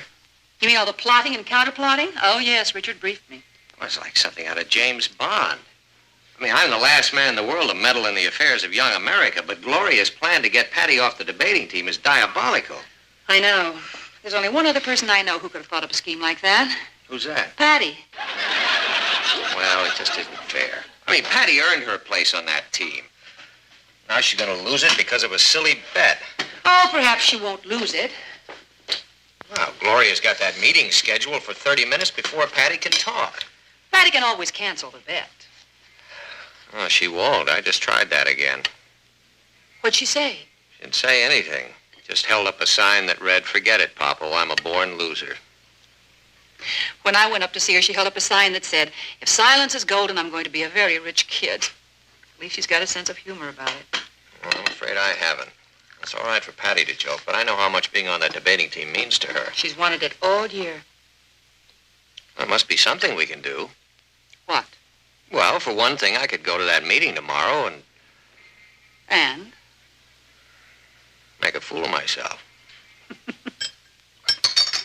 Want to hear a confession? Yeah? I thought about going to her school and setting the clock back. It's terrible. Wish I'd thought of it. You know what the real trouble is? We're trying to solve Patty's problems for her. It's up to her to solve it for herself. But that's just the point. She won't. She's given up. It's not like Patty. She's going to let Gloria win this without putting up a fight. The trouble is we're not used to Patty losing. Well, you can't win them all. Oh, I suppose not. How does she get herself into these things? She got into this one with a little help from you. Next time I'll learn to keep my big mouth shut. Want to bet?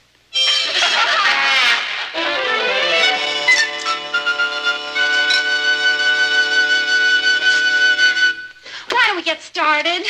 It's not 3:30. You're not even supposed to be here. You're not on the debating team. I'm an amicus curiae. What does that mean? I'm not sure. Why don't we wait for Patty? She's our captain. Do you want a captain who can't even talk? We're having our first debate with Rockland High on Monday. You want to win, don't you? Come on, let's get to work. Why don't you adjourn until 4 o'clock? Because the meeting was called for 3:30. Look, if Patty's not interested enough to be here, she's not interested enough to be captain of the Brooklyn Heights High debating team. I tell you, she'll be here at 4 o'clock. Call the meeting to order. Goodbye, Richard. You wouldn't do this to Patty, would you? Gloria's right. If Patty was interested, she'd be here. Why don't I send out for sandwiches? Well, let's get the show on the road. Yeah. The meeting of the Brooklyn Heights High debating team is hereby called to order. I move that since Miss Patty Lane is absent from this meeting, she be removed from the debating team. Is there a second to the motion? I second it. A motion has been made and seconded. All in favor, say aye. All in favor of what? What's up, group? Patty, you changed your mind. Yeah, I thought we were going to lose you. Did you? Oh, you can't get rid of me that easily. Can you, Gloria, darling? Apparently not, darling. Hold everything. We have a motion before the House. All in favor, say aye. Aye. All opposed, nay. Nay. The motion is not passed. Now, let's get down to business. I think that's a great idea. And, Gloria, since you're just an alternate, why don't you, buzz off and get ready for Halloween? Anyway, you lost your bet. I'll talk to you later. Anytime, you'll find me at Patty's. Well, we have a lot of work to do. Group, I'm ready. In that case, why don't we take a half hour and relax, and we'll all meet back here at 4 o'clock. What's the point as long as we're here? As long as we're here and I'm captain, I say we should meet back here at 4 o'clock.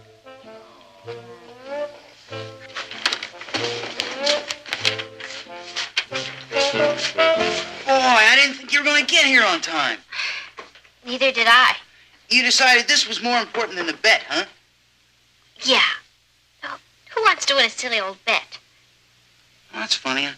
I thought it meant something to you. Who? Me? Nah. I guess you're glad I got rid of Gloria. Once for no and twice for yes. Once for no and...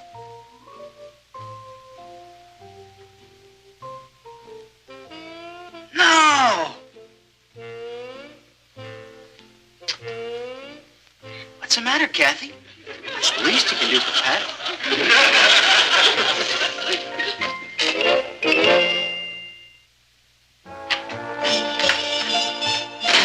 Hello, Nat. Hello, darling. Well, tonight's the big night. Patty talks. Martin, you're going to I'll be bet so- I was right about Niagara Falls, wasn't I? Well, if I'm not mistaken, she started bending your ear at 4 o'clock on the dot, and she hasn't stopped talking since. She is at home, isn't Oh, she? yes, darling, she is at home. There she is, the chatterbox of Brooklyn Heights. Honey, I'm really proud of you. You did it. Are you glad it's over? Did you have a good day? Oh, I owe you some money, don't I? You can talk now, you know. You won the bet.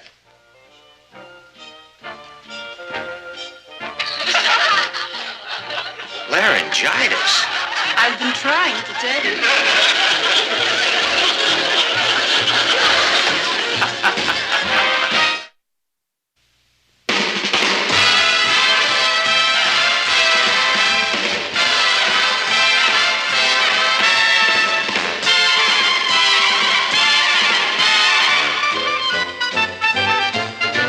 Here's Kathy, who's lived most everywhere, from Zanzibar to Berkeley Square. But Patty's only seen the sights a girl can see from Brooklyn Heights.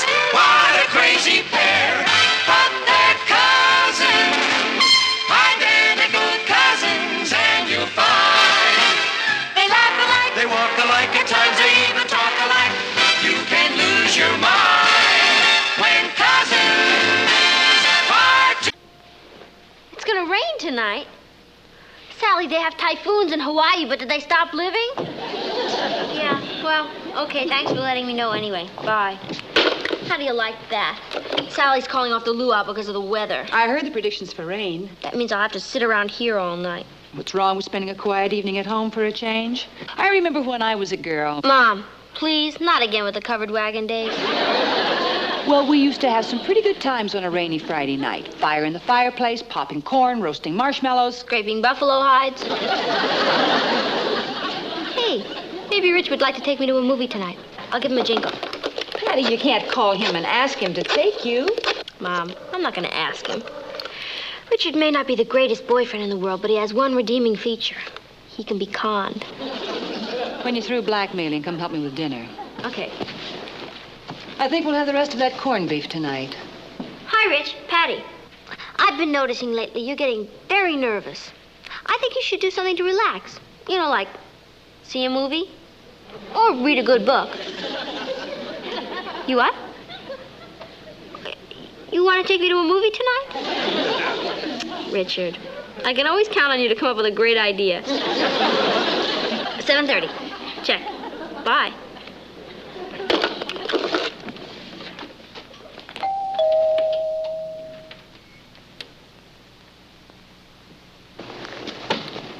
Yeah. Pardon me, miss, but my car conked out on me, and I was wondering if I could maybe use your phone. Yeah. My phone. Oh, don't go away. Frankie Avalon. It's Frankie Avalon.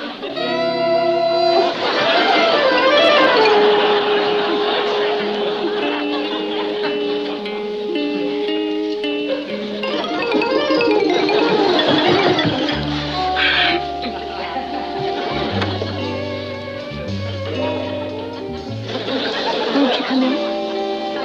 Thank you.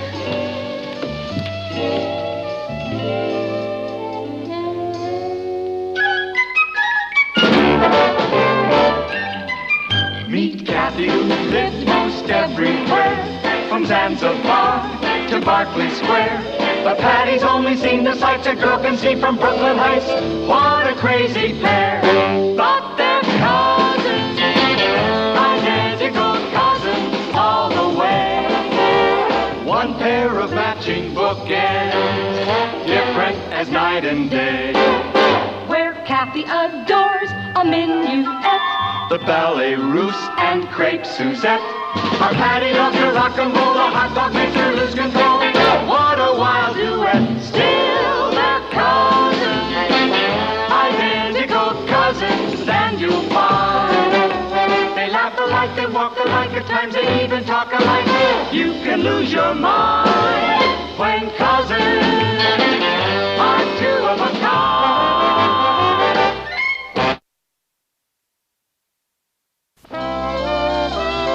Yeah, that's right. Frankie Avalon. Right. Well, look, I'm scheduled on your 6:20 jet to Los Angeles. But I may not make it, so how soon can you put me on another plane? Who is at the door, Patty? No planes at all? Well, how come? Fogged in. Well, that's funny. The sun's shining out here in Brooklyn. You're not taking off from Brooklyn, I see. Is it that pesky little boy from next door again? Well, how long do you think it'll be before I can get another flight? 4 or 5 hours? Patty, can't you hear me? Mom, it's Frankie Avalon here in person. Well, tell him to run on home. You have work to do. Oh, this number? It's 624-1098. Oh, look, I'll be leaving here soon. Right. Well, then, I'll tell you. I'll call you when I know where you can reach me, okay? All right, then. All right, thank you very much. Bye. Oh, brother, how do you like this mess? I love it. I mean, that's too bad. Patty, didn't I ask you to come out and help me? I'd like you to meet my mother, Mrs. Frankie Lane. I'd like you to meet my mother, Mrs. Lane. Mom, this is Mr. Avalon. How do you do? How do you do? Oh, gee, I didn't know that it was you when I told you to run home. Oh, that's okay. A lot of mothers have told me that. Look, I'm awfully sorry for barging in on you like this, but, well, you see, my car, well, actually, it's not my car. It's a car I rented to see some friends of mine in Connecticut. But on the way to the airport, it kind of, well, just stalled on me and... Oh, well, look, my husband will be home soon. He can drive you to the airport. No, he won't. I mean, no, he can't. Because the airport's fogged in for hours. So I guess you'll just have to wait around here. Oh, no. Look, I wouldn't want to impose on you. I'll just call the car rental place and have him... No, it would take him days to get here. Hey, I know a groovy mechanic nearby. I'll call him, and he'll fix the car for you. And look, while I'm calling, you just go on and sit over there and make yourself at home. Relax.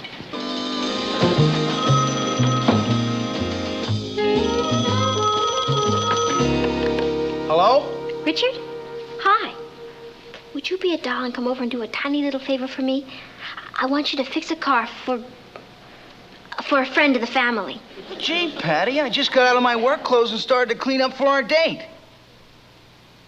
What do you mean, forget our date? Richard, stop being difficult and just come over.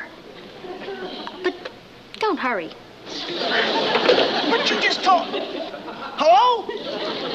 Hello? That was the mechanic. He'll be right over. Oh, thank you. Mother, don't you think Mr. Avalon would like some tea? Oh, good idea, Patty. Run and put the kettle on. Me? Mother, you know how terrible I am in the kitchen. I burn everything. Oh, all right. We certainly wouldn't want any burned tea.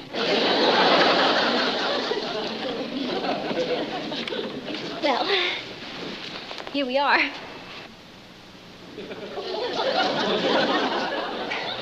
Now, look, Patty, I know you must have 1,000 things to do, so just... Oh, no. As a matter of fact, I just happen to have a free evening.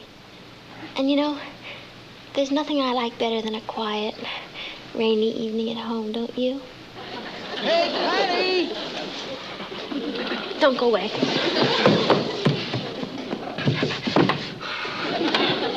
Hi, Patty. Oh, can I come in? Whoever heard of fixing a car in the house? How did you get here so fast? I hurried over to find out why you didn't want me to hurry. Well, exactly who does this car belong to? A rental company. Well, then why don't they fix it? Richard, you're never going to get anywhere asking a lot of useless questions. Oh, boy, it sure looks fouled up in there. Yeah, well, first you gotta... Wait a minute. Here it is. It's a loose distributor wire. I can fix that in a minute. Oh, no, you can't. It's got to be more serious than that. Why did the wire jiggle loose? Because what it jiggled loose from is defective, right? Right. Wrong. Well, just take it out and take it home and fix it. And don't hurry. Just take all the time you need. Oh, wait a minute. What about our date? I'll be looking forward to it.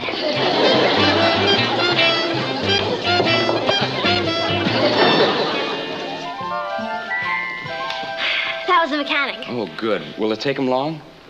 Well, he's not one of those fly-by-night mechanics. He's very thorough. He took some little thingamajig home to his shop to work on it. Oh, no. I should have called the car rental place and they Oh, would... well, it's too late now. It's done. Why don't we just sit down and relax? It won't take him long. Hardly a couple of hours. A couple of hours? So I guess you'll just have to stay and have dinner with us. Look, wait a second. I can't move in on you people, put you to all that bother. Oh, it's no bother. We have to eat anyway. Why, of course. All we have to do is put on an extra plate. It's no trouble, really. Well, all right. But only on one condition. Promise you don't go to any extra fuss for me, huh? Oh, I don't have to promise that. You're just going to have to take pot luck. Oh, I hope you like corned beef. Wonderful. Love it. Mother, I think I'll help you get dinner.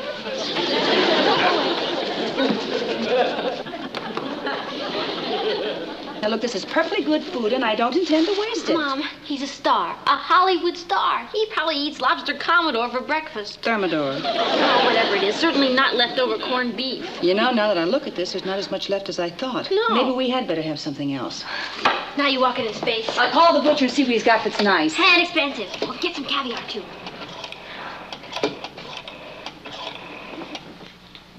This is Mrs. Lane. Do you have any rock Cornish game hens? Wonderful.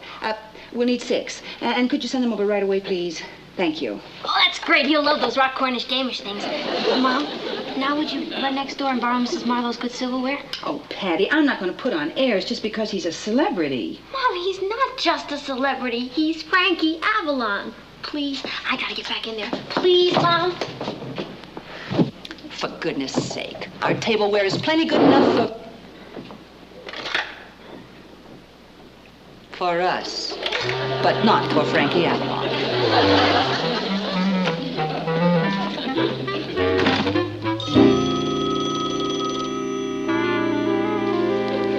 Your phone's ringing. It's nothing important.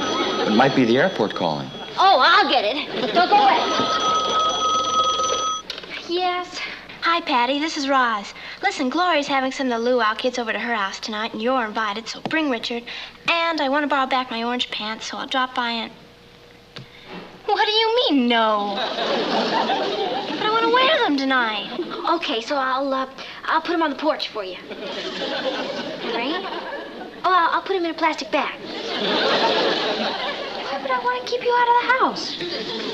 Roz, have you got a crack in your wig? There's no boy here. I gotta go now. Goodbye. I have to put Roz's orange pants on the porch. I mean, she lent them to me, and now she wants them back. Don't go away. All right.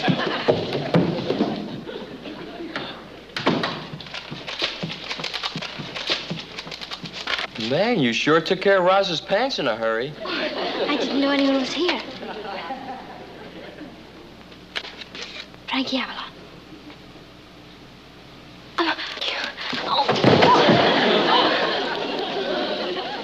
Oh, my ankle. Are you all right? I think so. Which ankle is it? It doesn't matter.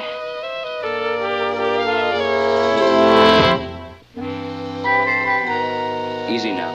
Do you think you could stand on it? I'm not sure, but I don't think you should let go of me. Well. Oh. What? She's Patty, and I'm Kathy, her cousin. For a minute there, I thought I was getting a little wiggy. Kathy, for heaven's sake, stand up. It's hardly ladylike. Oh, she hurt her ankle. Here, Kathy, better get you over to the couch. Thank you. I really don't think we should take any chances. Why don't I get her upstairs and into bed and out of the way where she'll be more comfortable? That's very thoughtful of you, Patty, but I'll be fine, thank you. Down here. Take it easy. Careful. Boy, that guy. If it wasn't his ball.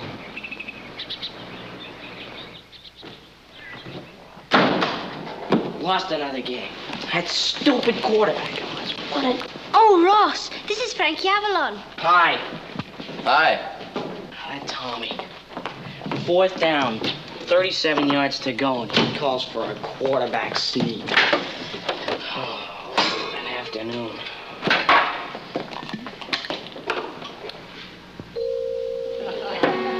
Frankie Avalon.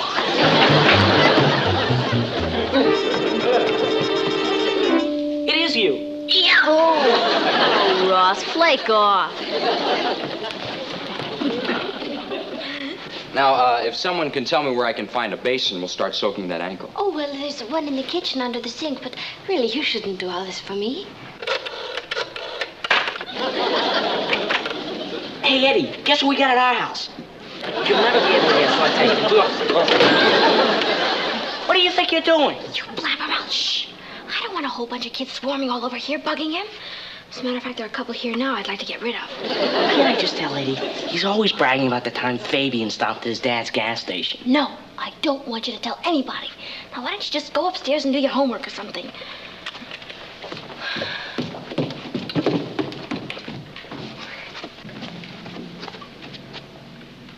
Where'd he go? He's in the kitchen. Imagine. Frankie Avalon taking care of me. Yeah.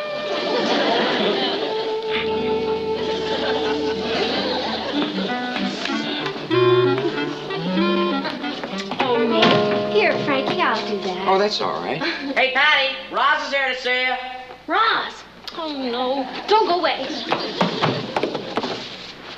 Hi, Roz. Hi, you said you'd leave my orange pants on the porch, but I didn't see them there. Oh, well, they're right in here. Come on, I'll get them. Let me get a glass of water. No. The water's been turned off. You know what this kind of weather does to the pipes. Come on, they're right in here.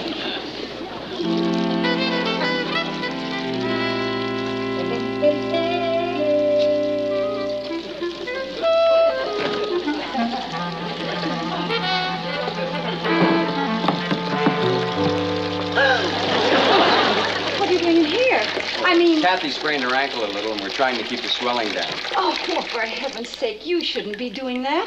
Where's Patty? She's, whoops. Oh, no, it's that thing leaking again. My husband just fixed it last week. Oh, don't you get down there. You'll get sopping wet. But maybe I can fix it. You got some wrenches? Well, yes, but don't you do that. I'll call the plumber. We may be flooded by then. I think you better get some wrenches. Well, all right.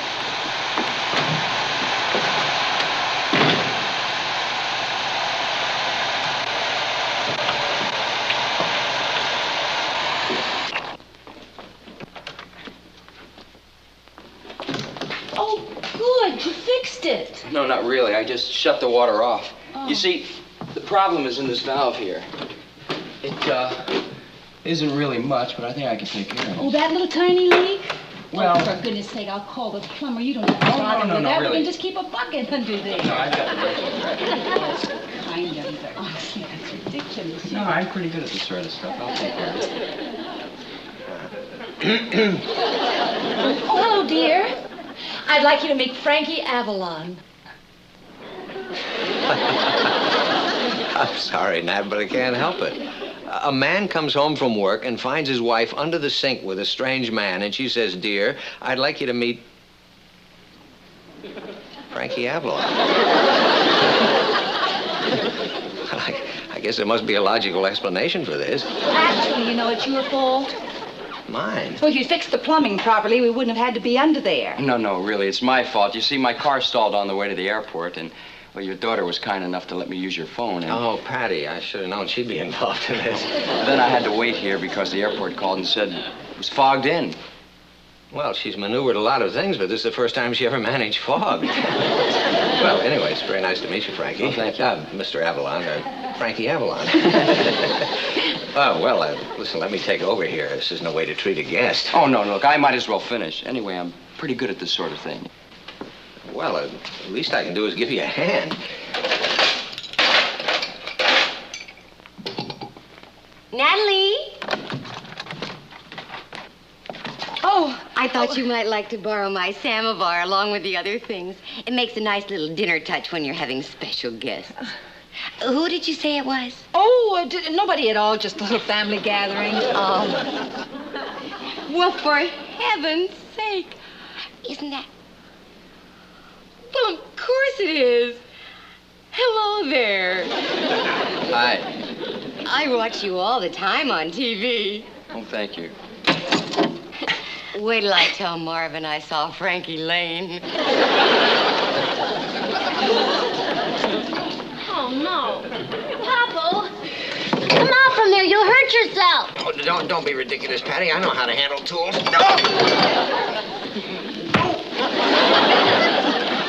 See, I told you. Oh, you better go put some antiseptic on that right away. Yeah, I guess I better. What do you want me to do? Take this wrench. All right, now. Clamp your Yes. wrench next to mine. That's it. And pull in opposite directions. Couldn't we pull in the same direction? We could, but we'd never get this job done. Oh, yeah. Hey, Patty, Richard's here. I'll be right back. Don't go away.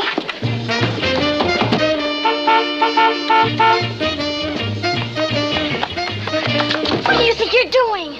I did what you told me to do. I took the distributor out, I checked it, I put it back in, and everything runs fine. So you can tell your friend he can go home now. Can I come in and wash up? No. Why not? Because my father's fixing the water. It's out of condition. Oh, what are you talking about? Richard, will you stop arguing and go home and wash up? You're a mess.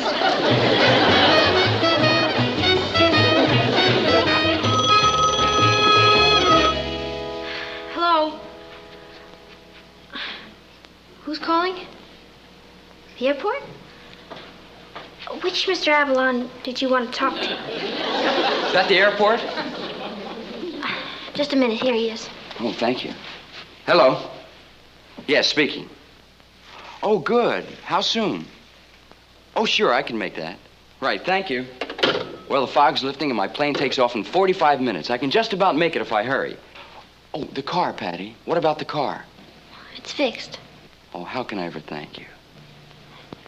That's okay. And Mrs. Lane, I'm awfully sorry to miss out on your corned beef. I really am. But at least you didn't go to any extra fuss for me. Oh, no fuss at all. Kathy, Goodbye. you take care of that ankle. I will. Thank you. Bye now. Mr. Lane, you have a wonderful family. I don't know when I felt more at home. And listen, if you have any more plumbing problems, give me a call. At these prices, don't think I won't. And Patty, thanks for everything. Bye. Bye now.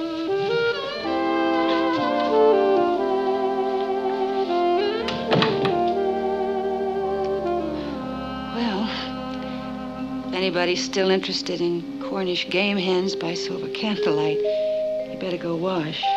Wash? I'll never wash this cheek again as long as I live.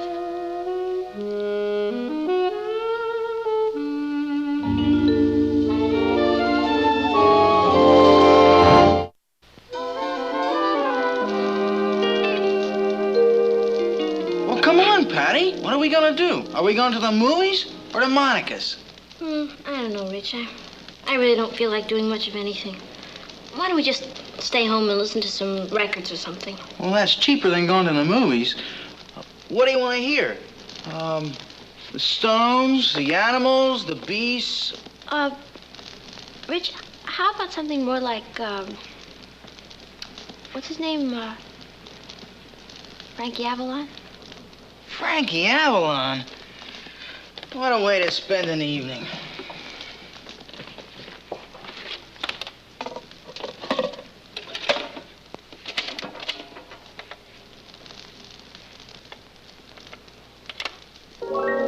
These are the good times while we are young, no chance untaken, no song unsung. These are the good times. Life goes your way, loving each moment of each new day. While the meadows are green, free as the wind are we, sharing a dream, living our destiny. These are the good times, long as you care, and all of the good times we'll always share.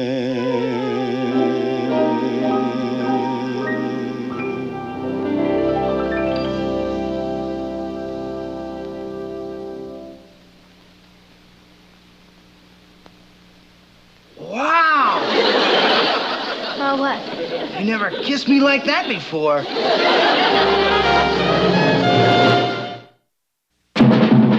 Here's Kathy who's lived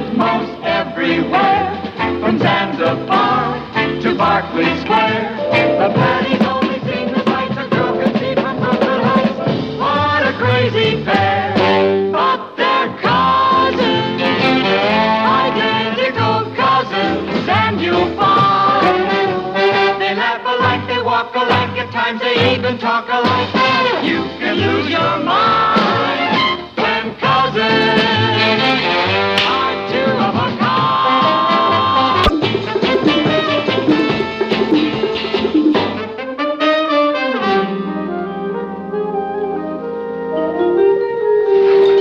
Good morning. Hello, I'm Mrs. Lane. My daughter Patty is Dr. Fenneman's patient. Oh, yes. Dr. Morgan will be with you in a moment. Won't you sit down? Thank you. Would you relax and stop worrying? I'm not worried, Mom. I'm just embarrassed. Having your tonsils out at my age. The kids at school think I'm some kind of nut. It's just embarrassing. For goodness sake, Patty. Besides, if I take time out from school, my work will suffer. You can make it up. How can you make up missing a class dance? Mom, can't I have them out later when it's more convenient? Like when? During finals would be more convenient. Besides, there's nothing wrong with me. I just have a silly sore throat. Would Dr. Fenneman send you to a surgeon if it was just a little sore throat? It's tonsillitis. Mom, you're making a big deal over nothing. It hardly hurts at all. Mrs. Lane?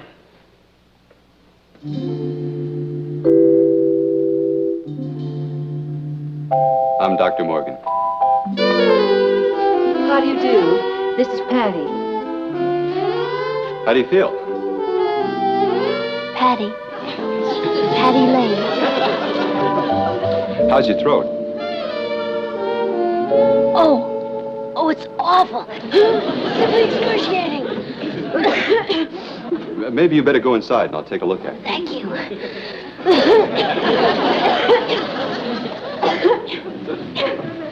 Don't be alarmed. Through these portals pass some of the greatest actresses in the world. Excuse me.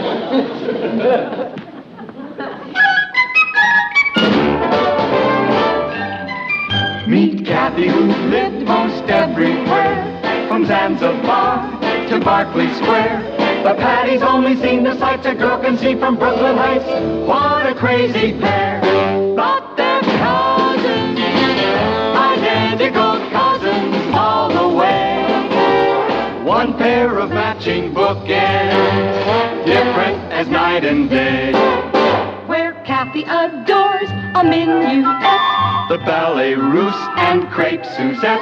Our Patty loves to rock and roll, a hot dog makes her lose control. What a wild duet!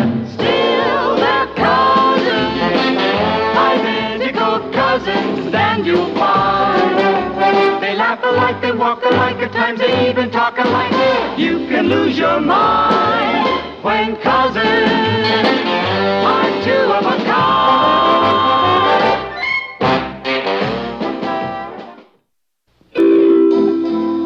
I get the feeling you're not too thrilled about having your tonsils removed. Whatever gave you that idea? And Dr. Finneman told me about you. Well, he didn't tell me about you. Well, why don't you sit down and we'll take a look. Aside from your throat, have you had any other symptoms? Hot and cold and a little dizzy. Well, when did that start? A couple of minutes ago. You can sit back and relax. All right, open up and say, ah. Ah, Well, I'm not crazy about what I see. I am.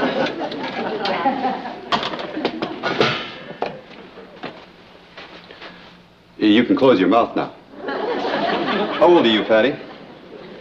You mean chronologically? Well, Actually, I could have gone to college this year, but my parents didn't want to push me. Most people think I'm a lot older than I look. okay, I'll put down she's older than she looks. You're very sweet.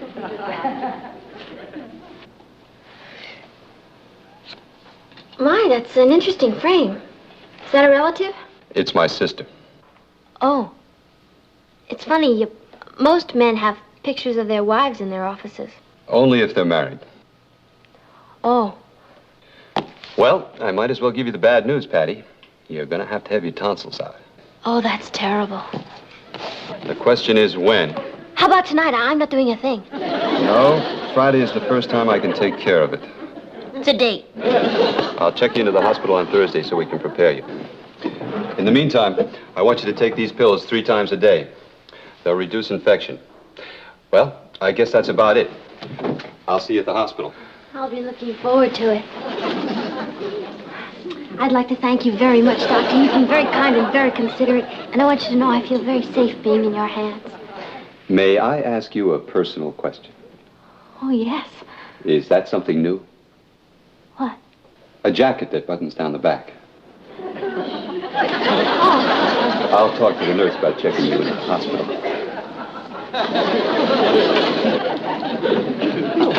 These came from the boatyard, Doctor. Is this the boat you're thinking of buying? What do you think of her? She's cute.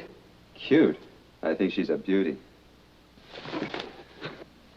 Isn't she kind of small? She's as trim as they come. Great lines. That's what I've always dreamt of.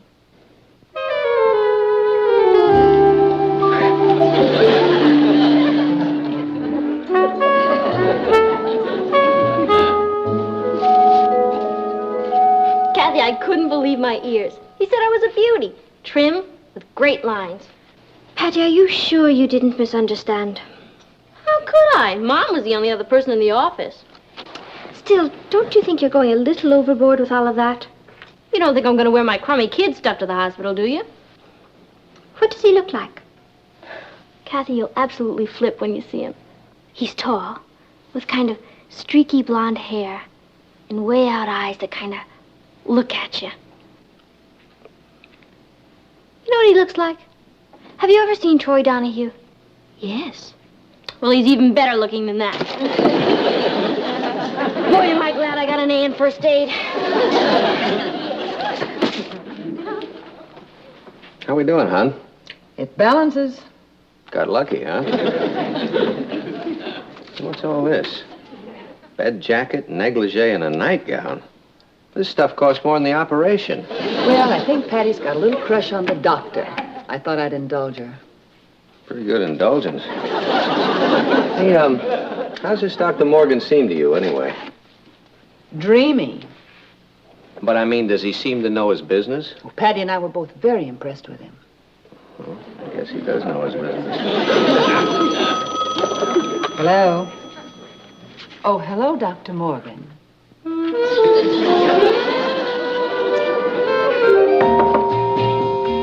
Hi. Who said you could come in? Well, I knocked, didn't I? Get up, you're gonna drip all over my new nightgown. Why don't you drip downstairs? Not me. I stay clear of doctors. Doctors? What doctor? Dr. Dreamy. He just called and said he was coming over. Why? Probably wants to collect his bill in advance. Kathy, do you suppose he's coming over to see me? I doubt it. Well, you really are a doubting Thomas. You know, if everybody had your attitude, nobody'd believe in love at first sight. Thanks for dropping these off, Doctor. Yeah, it certainly was nice of you. I'd have been happy to come by and pick them up. Oh, that's all right. It's important that you get started on those tonight. And she forgot them. Someday Patty will forget her head. Well, that's understandable. She's a little overexcited about the whole thing.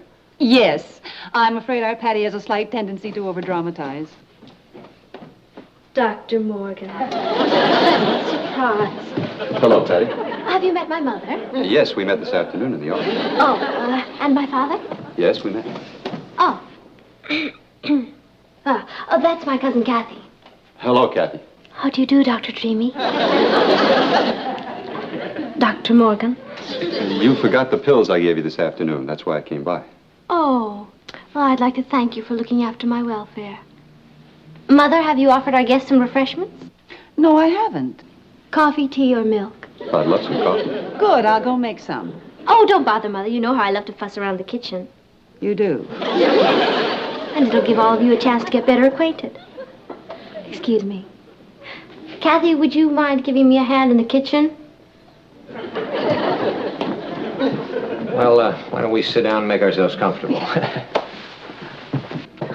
I right? Isn't he something else? He really is. Kathy, I'm so excited I could scream.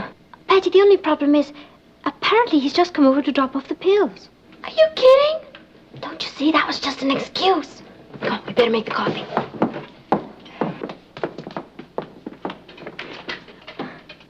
How do you like her? She's a beautiful model. Yeah, it's a model of a boat I used to race on. Oh, really? Mm-hmm. Maybe you could give me your opinion. I was thinking of buying this sloop. Is she a beauty? Well, I can understand why you were carried away. I saw her just once, and I couldn't forget her. Everything all right, girls? Yeah, everything's fine. Well, what do you say, Kathy? Pat, you're the luckiest girl alive. I know. Oh, boy. I hope that's not Richard. Hi, Mr. Lane. Oh, hello, Richard.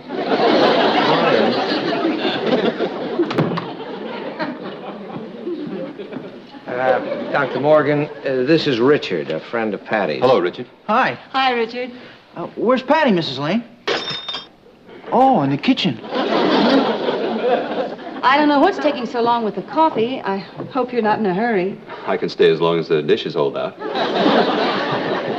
After major surgery, you don't go to a dance. Oh, why not? You're not gonna dance with your throat. All you gotta do is keep your mouth shut. Richard, you really don't know much about medicine, do you? After this kind of a thing, the whole body is in a state of shock. Okay? I'm not going to the dance either. Why not? I don't mind if you take somebody else.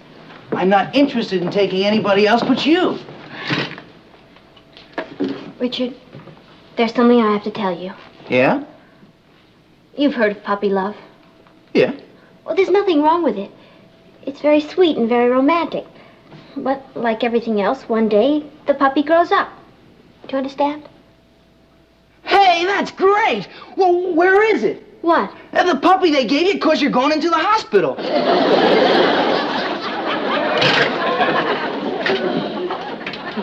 Richard, you saw Dr. Morgan, didn't you? Sure, in there. Right. Now, I only just met him. But sometimes when two people meet, zap, it happens. It's a matter of chemistry. Do you know what I mean? He's a chemist? I thought he was a doctor. I think you'd better stop beating around the bush. Richard, in the short time I've known Dr. Morgan, I've grown very fond of him. And it certainly seems vice versa. That guy in there? You're kidding. He's a very distinguished surgeon. He's an old man, is what he is. Of course you're hurt now. But one day you'll get over it and you'll realize that this whole thing is bigger than both of us. And in the meantime, you've got to do me one favor. What? Go home.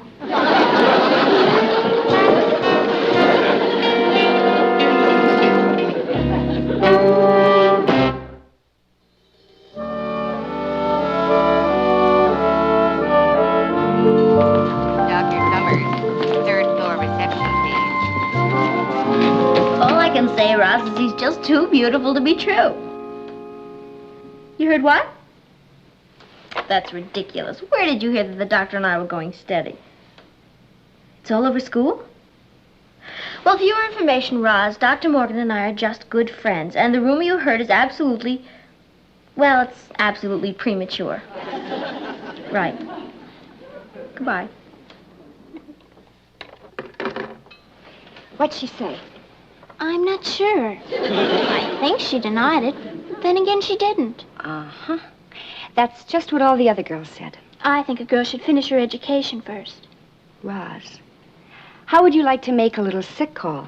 On Patty? Right. And if she's not sick now, I think she will be. Oh, Miss Peters, you should know about this. What kind of qualities do you think a doctor's wife should have? Why do you ask? Well, I have this friend who's on the brink of going steady with a doctor. Well, a doctor's wife should be the kind of woman who can get along with 2 hours sleep, doesn't mind getting up in the middle of the night to fix a pot of coffee, and doesn't get drunk at medical conventions.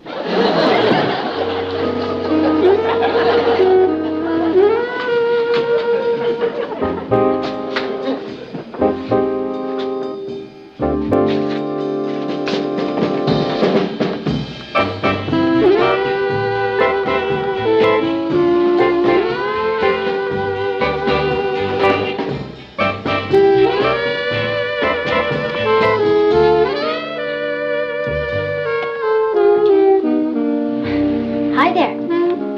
What are you doing out of bed? Oh, it's been so long since I've seen you. I just left you half an hour ago. Oh, was it that recently? Well, as long as I'm here, I just thought I'd mention something in passing that may interest you. I don't drink. Well, I'll make a note to the dietitian not to put any martinis on your tray. Oh. Is that your sailboat? Yeah, I just made an offer for her. Isn't she a beauty? She? Well, nautically speaking. She's a little small, but she's as trim as they come. Small? And as trim as they come? Doctor, you didn't have those pictures in your office the other day when I was there, did you? Uh-huh. And you had them last night at our house. Yeah, as a matter of fact, I was showing them to your father. Oh. Something wrong? My heart, it just stopped beating. Excuse me.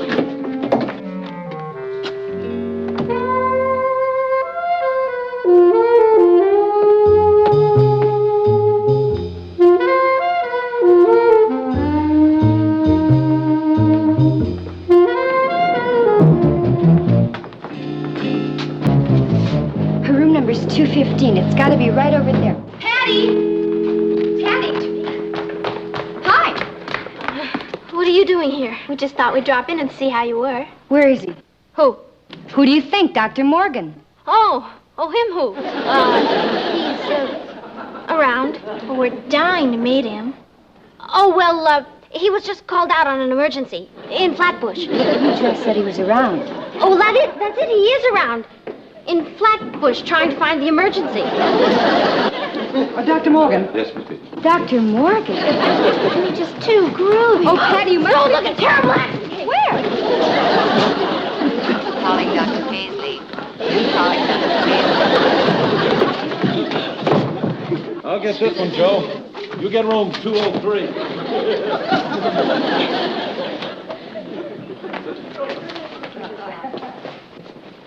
Hello, little lady. You know something?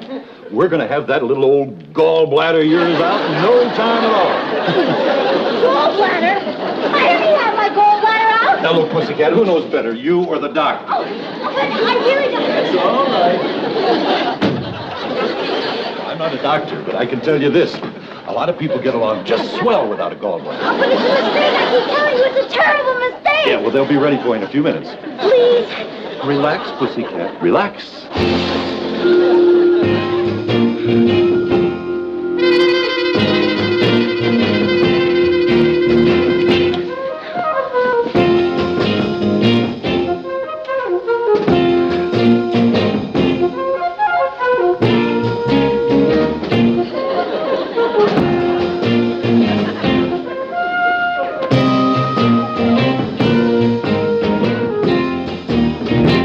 Scrubbed up yet? What are you waiting for, an engraved invitation?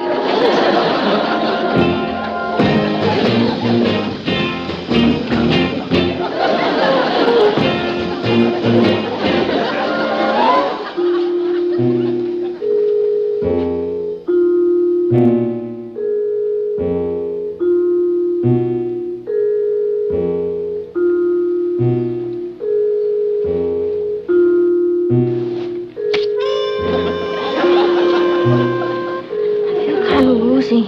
First time? Clamp your teeth together.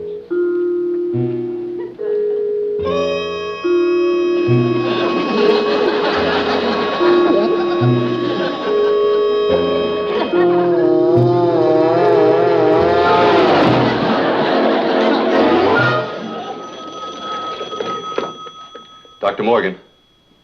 Yes, Miss Peters. Patty, no, she's not here. What do you mean you can't find her? Well, check it out and call me back. Dr. Morgan? Yes? I'm Richard Harrison, Patty's friend. Oh, sure. Hello, Richard. What can I do for you? Sit down. I'll stand. I'm here to lay my cards on the table. What? Lay my cards on the table? Face up. Oh, I know. You think I'm just a kid, and you're an older man. But long before you met Patty, she was gone steady with me. Since kindergarten, if you want to get down to cases. I suppose Patty discussed this with you? Sure, that's how I found out. all I want to tell you is, don't pick up the marbles yet. I shouldn't. That's right. I'm still in the game.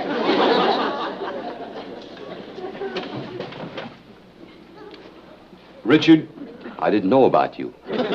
Patty and I haven't had time to discuss her past. So let's put it this way. The decision is up to her. She'll have to choose between us. And may the best man win.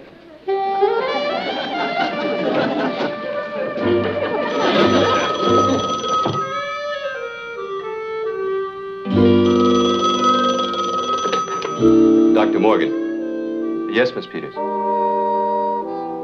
You found her where?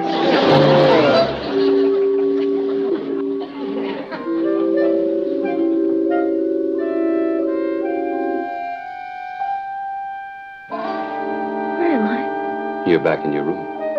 Oh, yeah. I feel like such a jerk. Well, don't think about that now. Just think about how happy we're going to be.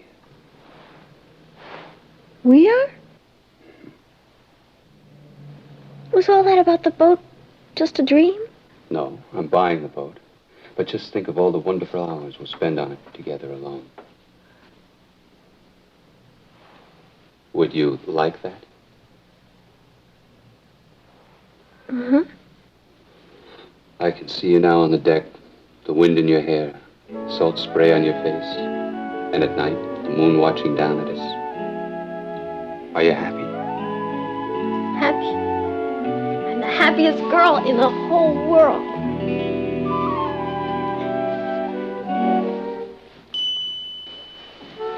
I'd like her to rest now. I think we better go. Bye, Dr. Morgan.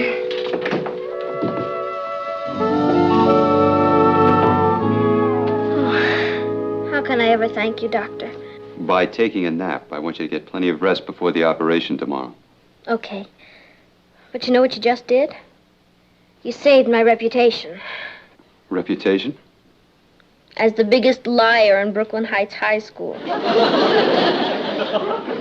Oh, boy. What am I going to tell the kids when I get back to school? Well, I imagine a girl as talented as you could think of something. Well, why don't you tell them you dumped me? Mm-mm. They've seen you. Well, you could tell them, I've got it. The letter. What letter? The letter from Dr. Schweitzer inviting you to come to his jungle hospital and work with him. What choice did I have? I couldn't keep you from dedicating your life to such a worthy cause. So I decided to be noble and give you up to the world. We discussed it like intelligent, sophisticated, civilized people, and came to the only conclusion possible. That each of us must go on his own way, pursue his own life, knowing that a broken heart will mend in time.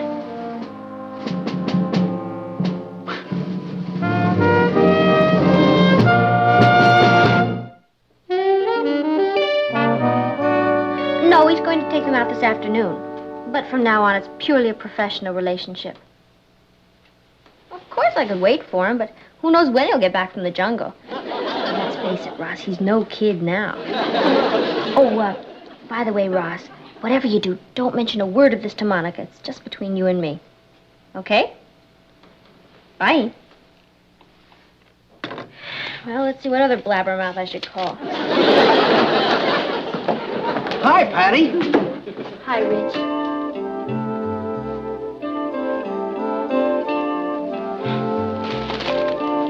Thank you. They're beautiful. I came as soon as I heard the news. I thought I saw you going down the hall. Well, Richard, the best man won.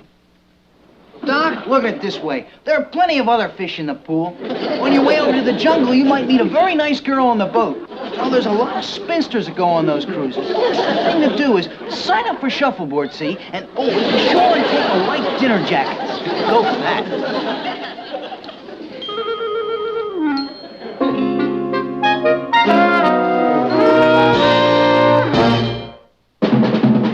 Here's Kathy, who's lived most everywhere, from Zanzibar to Berkeley Square.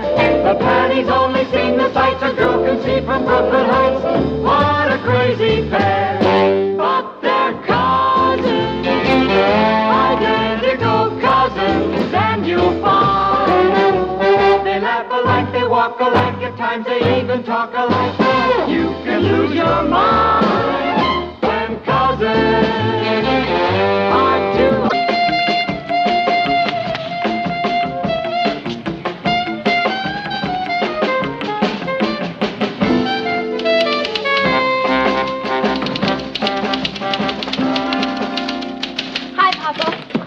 Kathy get home yet?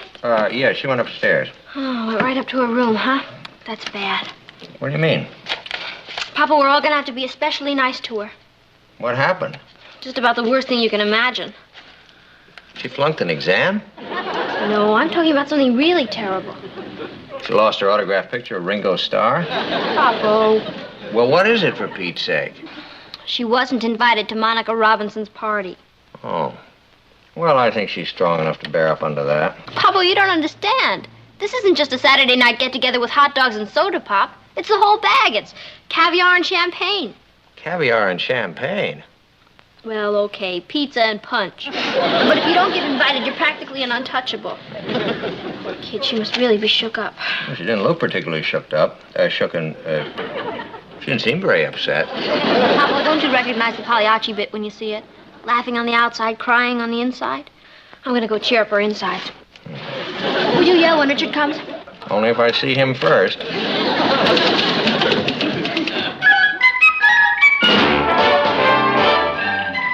Meet Kathy, who's lived most everywhere, from Zanzibar to Berkeley Square.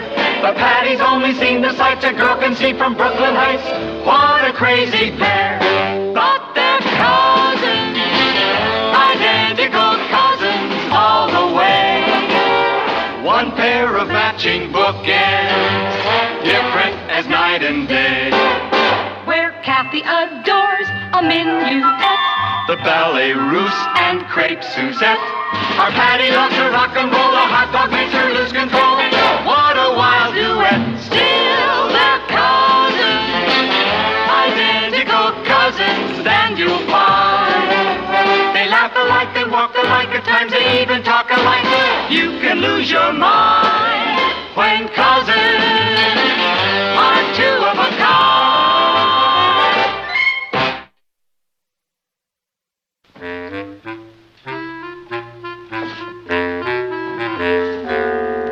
Kathy, I know how upset you are about not being invited to Monica's party. I'm not upset, Patty. I hardly know Monica. Cousin, this is your Aunt Patty. You don't have to pretend with me. I'm not pretending, and I'm not upset. Kathy, the very fact that you refuse to admit you're upset only proves how upset you are. Any psychiatrist will tell you that. Stop being silly. Okay. I just want you to know I'm not taking this lying down. Richard's over at Monica's now trying to swing it for you. Isn't that putting Richard in an awkward position? So what? He's been in an awkward position all his life. Besides, when I met Richard, he was going with Monica. So he can wrap her right around his little finger. Hey, Patty! There he is. I'll be right back.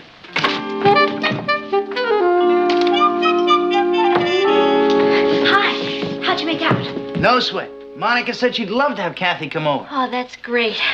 There's just one little complication, Patty. It seems when Monica invited me, there's something I didn't realize. Yeah? Well, you see, she expects me to be her date. What? Yeah, now that kind of puts me in an awkward position. That's okay, Richard. I understand.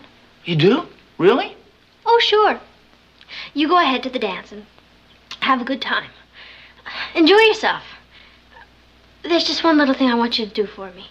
Well, sure, Patty. What? Get out of here, you ankle biter, and never show your fangs around here again!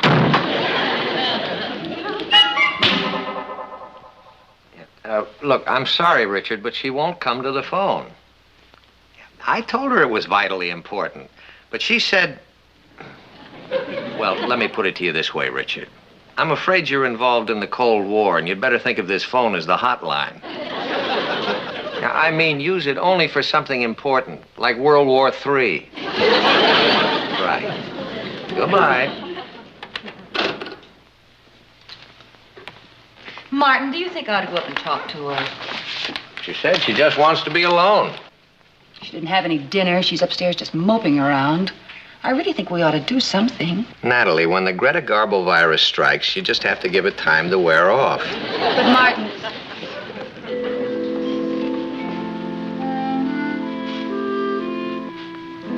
How you feeling, Patty? Fine. Would you like a sandwich, dear? No, thank you, Mom. I just came down for a glass of water. I'll get it. What's wrong with the upstairs water? Doesn't have an audience. Patty, before you slam the door... Who is it, Patty? Nobody.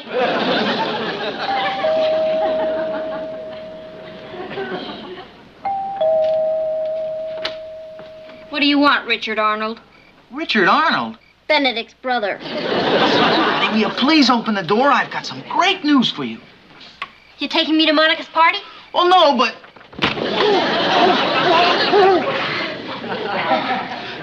Patty, this is even better. Will you listen? I'm listening. What's the one thing you want more than anything else in the world? To go to Monica's party. No, I'm talking about a chance for you to sing with a band. A band? Well, sort of a band. I know these guys and they've got a group and they're looking for a vocalist. And I've practically sold them on using you. Are you putting me on? I swear. Oh, Richard, that's absolutely boss. Then I can tell them you're interested in singing with them? Sure, if they'll play at my party. Well, I'm sure they will. What party? The one I'm giving the same night as Monica's. With live music. I'll knock her right out of the box.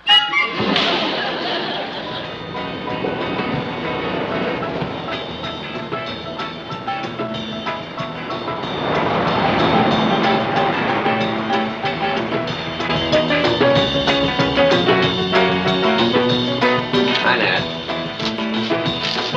Hi, Nat. Hi, dear. Hey, why don't you ask the girls to turn that down? I could hear it a block away. I'm afraid that can't be turned down.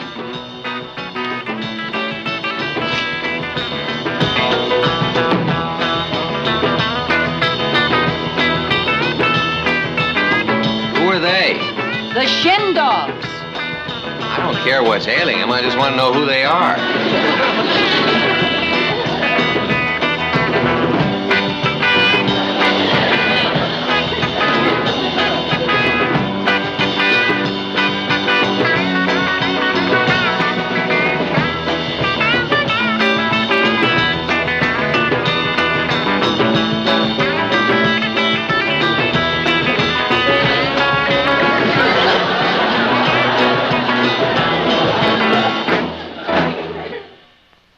Hey, Guy, tell Patty we're ready for her now. Okay, Guy. Hey, Guy, they're ready for you. I know, Sally. I know you were invited to Monica's. But did you know that she's just having records and I'm having the Shin Dogs? I'm their vocalist, you know. Well, the point is that if Monica expects you to make that big a sacrifice, what kind of a friend is she? Okay. Yeah, well, it's up to you. Bye, Sally. You can cross that one off, too, Kathy.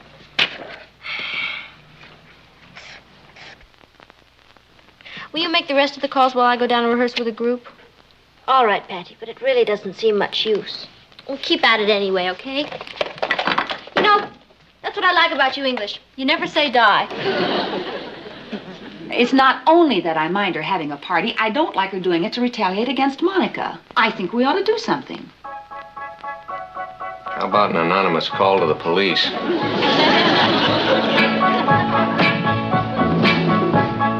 must be growing up. I'd like to run and hide. There's something going on. I'm almost up inside. Tonight he held my hand, and when our fingers touched, I felt butterflies.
Gosh, Patty, that was great. We're lucky to have you with us. Yeah, it worked out fine. Welcome to the club. Thank She's you. really great. Yeah, that was really outside. Patty.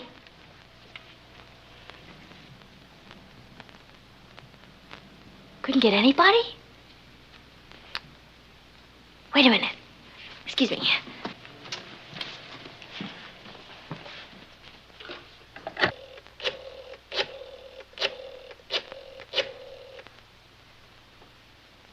Hi, Rich. Patty. Rich, I want you to call Monica and tell her that I'm going to be very big about the whole thing. And if she's willing to merge her party with mine, I'm willing to throw in the live music.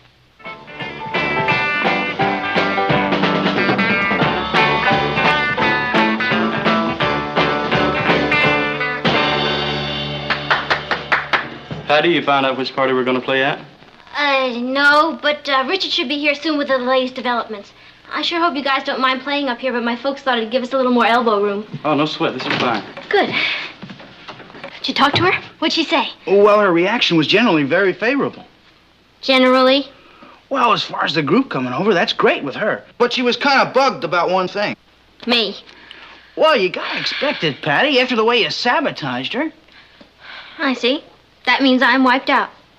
That kind of leaves us in a bind. What do we do now?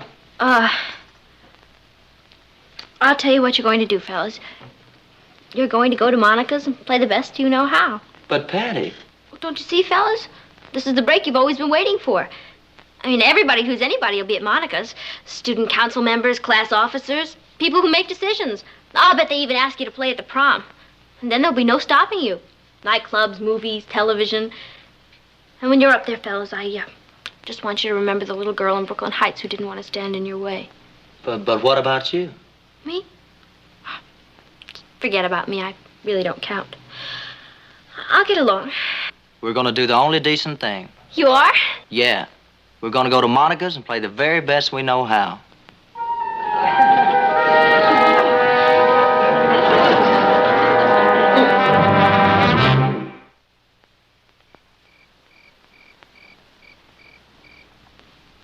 What's that funny sound? Silence. It's refreshing, isn't it? What a week. You know, Nat, sometimes that girl of ours does things that really renews my faith in parenthood. You mean like insisting the boys play without her? And telling Kathy to use her best dress and telling her to go to the party and have a great time. And you should have heard her. She was so bright and cheery. I'm not disturbing you, am I? No. We were just talking about you. Oh? Patty, I know you've had a lot of disappointments this week, but I want you to know I'm very proud of the way you handle yourself. Oh, well, it's nothing. I mean, what's a party anyway? It's not a matter of life or death, is it? That's my girl. I'll get it.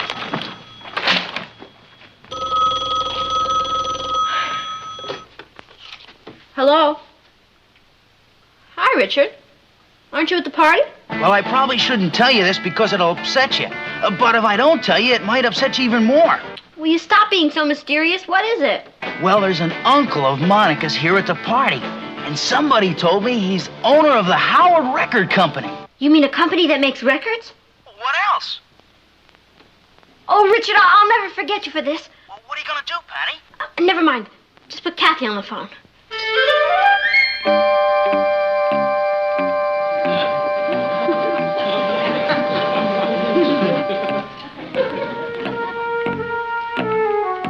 Patty?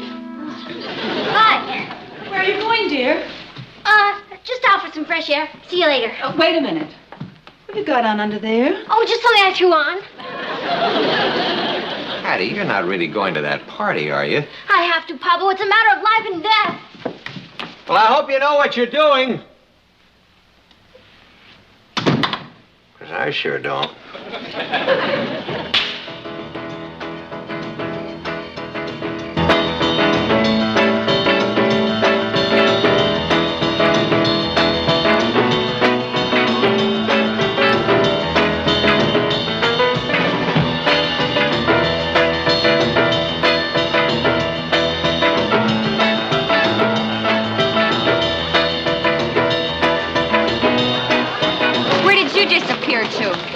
just making a telephone call, Monica. To another girl, I suppose. Not unless you consider my mother a girl.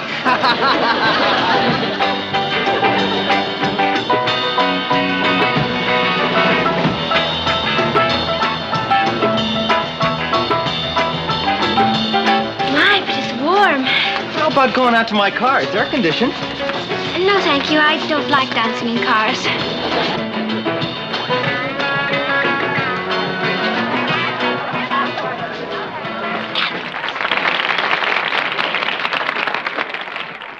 My, but it's suddenly gotten chilly, hasn't it? It has? Yes, would you mind getting me my sweater? I've got a heater in my car. With long sleeves? Thank you. Her uncle's still here. Hurry up. Good. Now, I don't know how to thank you for this. That's all right, Bet.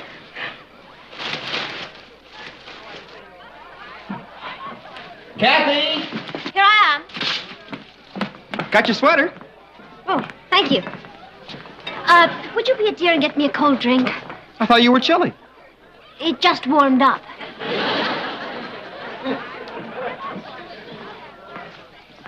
Oh, Kathy! Oh, Monica. My, that's a lovely dress. Thanks. But you said that before. I did? Well, you know the old saying, hear a compliment twice, you'll know it's nice. I never heard that. Of course you did. I just told it to you. Excuse me, there's someone I'm dying to meet. Kathy, I want you to meet my uncle. That's who I'm dying to meet. He just flipped when I told him you were English. Uncle Howard, Yes? this is the girl I was telling you about, who's from England. How do you do? It's a great pleasure indeed. Nice to meet you. What part of England are you from? Do you know London very well? Know it. I spent 3 years there. Is that where you live? No, but it's a great place to visit. Yes. What city are you from?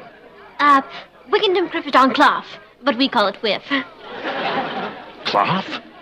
I don't seem to recall any river by that name. Oh, well, perhaps that's because it dried up many years ago during the drought. Drought? In England? Of course. That's what caused the potato famine. Oh, that was in Ireland. Oh, well, it spread to England during the Middle Ages. Really? Of course. Thus the expression Middle Age spread. What? Excuse me, I promised this dance to someone.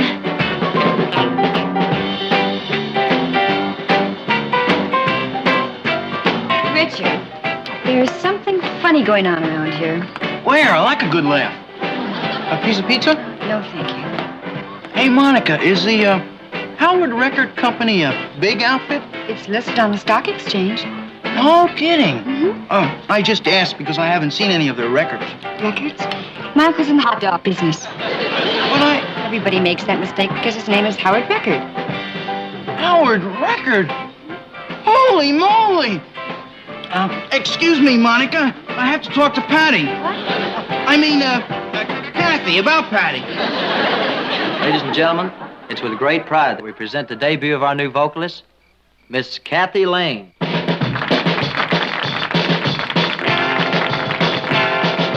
I've got a neighbor, he's a nice young man, lives just across the way. And every morning when he goes to work, you can hear him say, "Oh, inner-idiot I am, inner-idiot I am, I got married to the widow next door. She'd been married 7 times before, and everyone was an innery. She wouldn't have a willy or a Sam. I'm a right old man, I'm innery. Inner-idiot I am."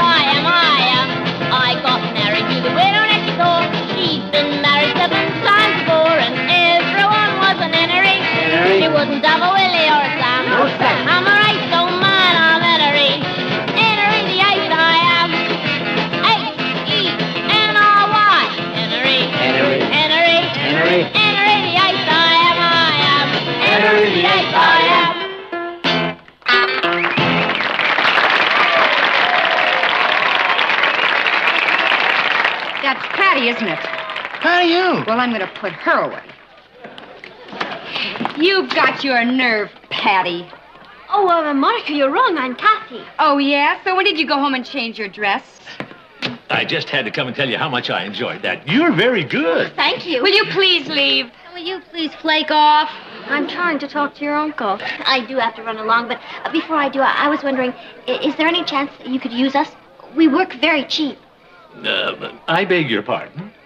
Well, the Howard Record Company has always been one of my favorites, and we'd love to work for you. Oh, I'm a little confused. Why would you want to work for my company? Oh, let's face it, every singer likes to make records. Oh, what? Records? You mean you thought... Patty, let me present my uncle, Mr. Howard Record of the Howard Record Company. He makes hot dogs. Hot dogs? Oh, the best. Oh, wait till I tell the gang about this. They'll die laughing. Now, wait a minute, Patty. You gotta remember, I went way out on a limb for you. Richard, do me a favor. The next time you decide to go out on a limb, just keep right on going.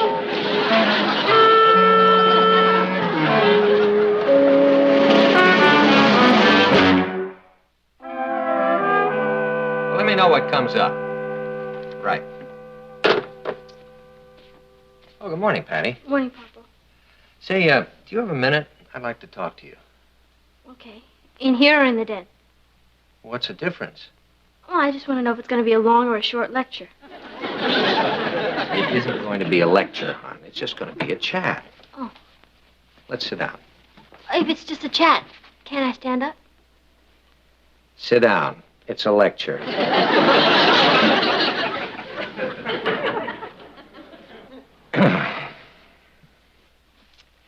Now, in the first place...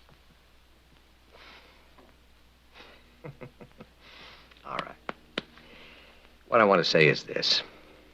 All of us have to learn in life that we have to conserve our energy, to save it for the things that are really important instead of wasting it on every little crisis that comes along.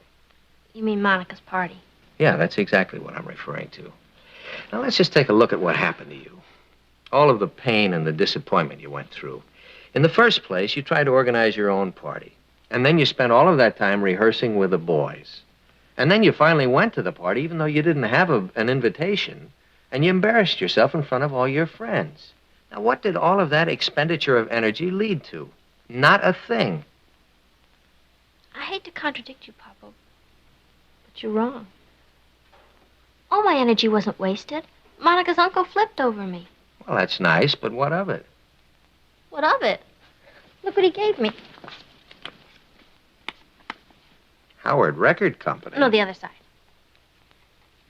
This entitles the bearer to a hot dog at half price at any Howard record shop.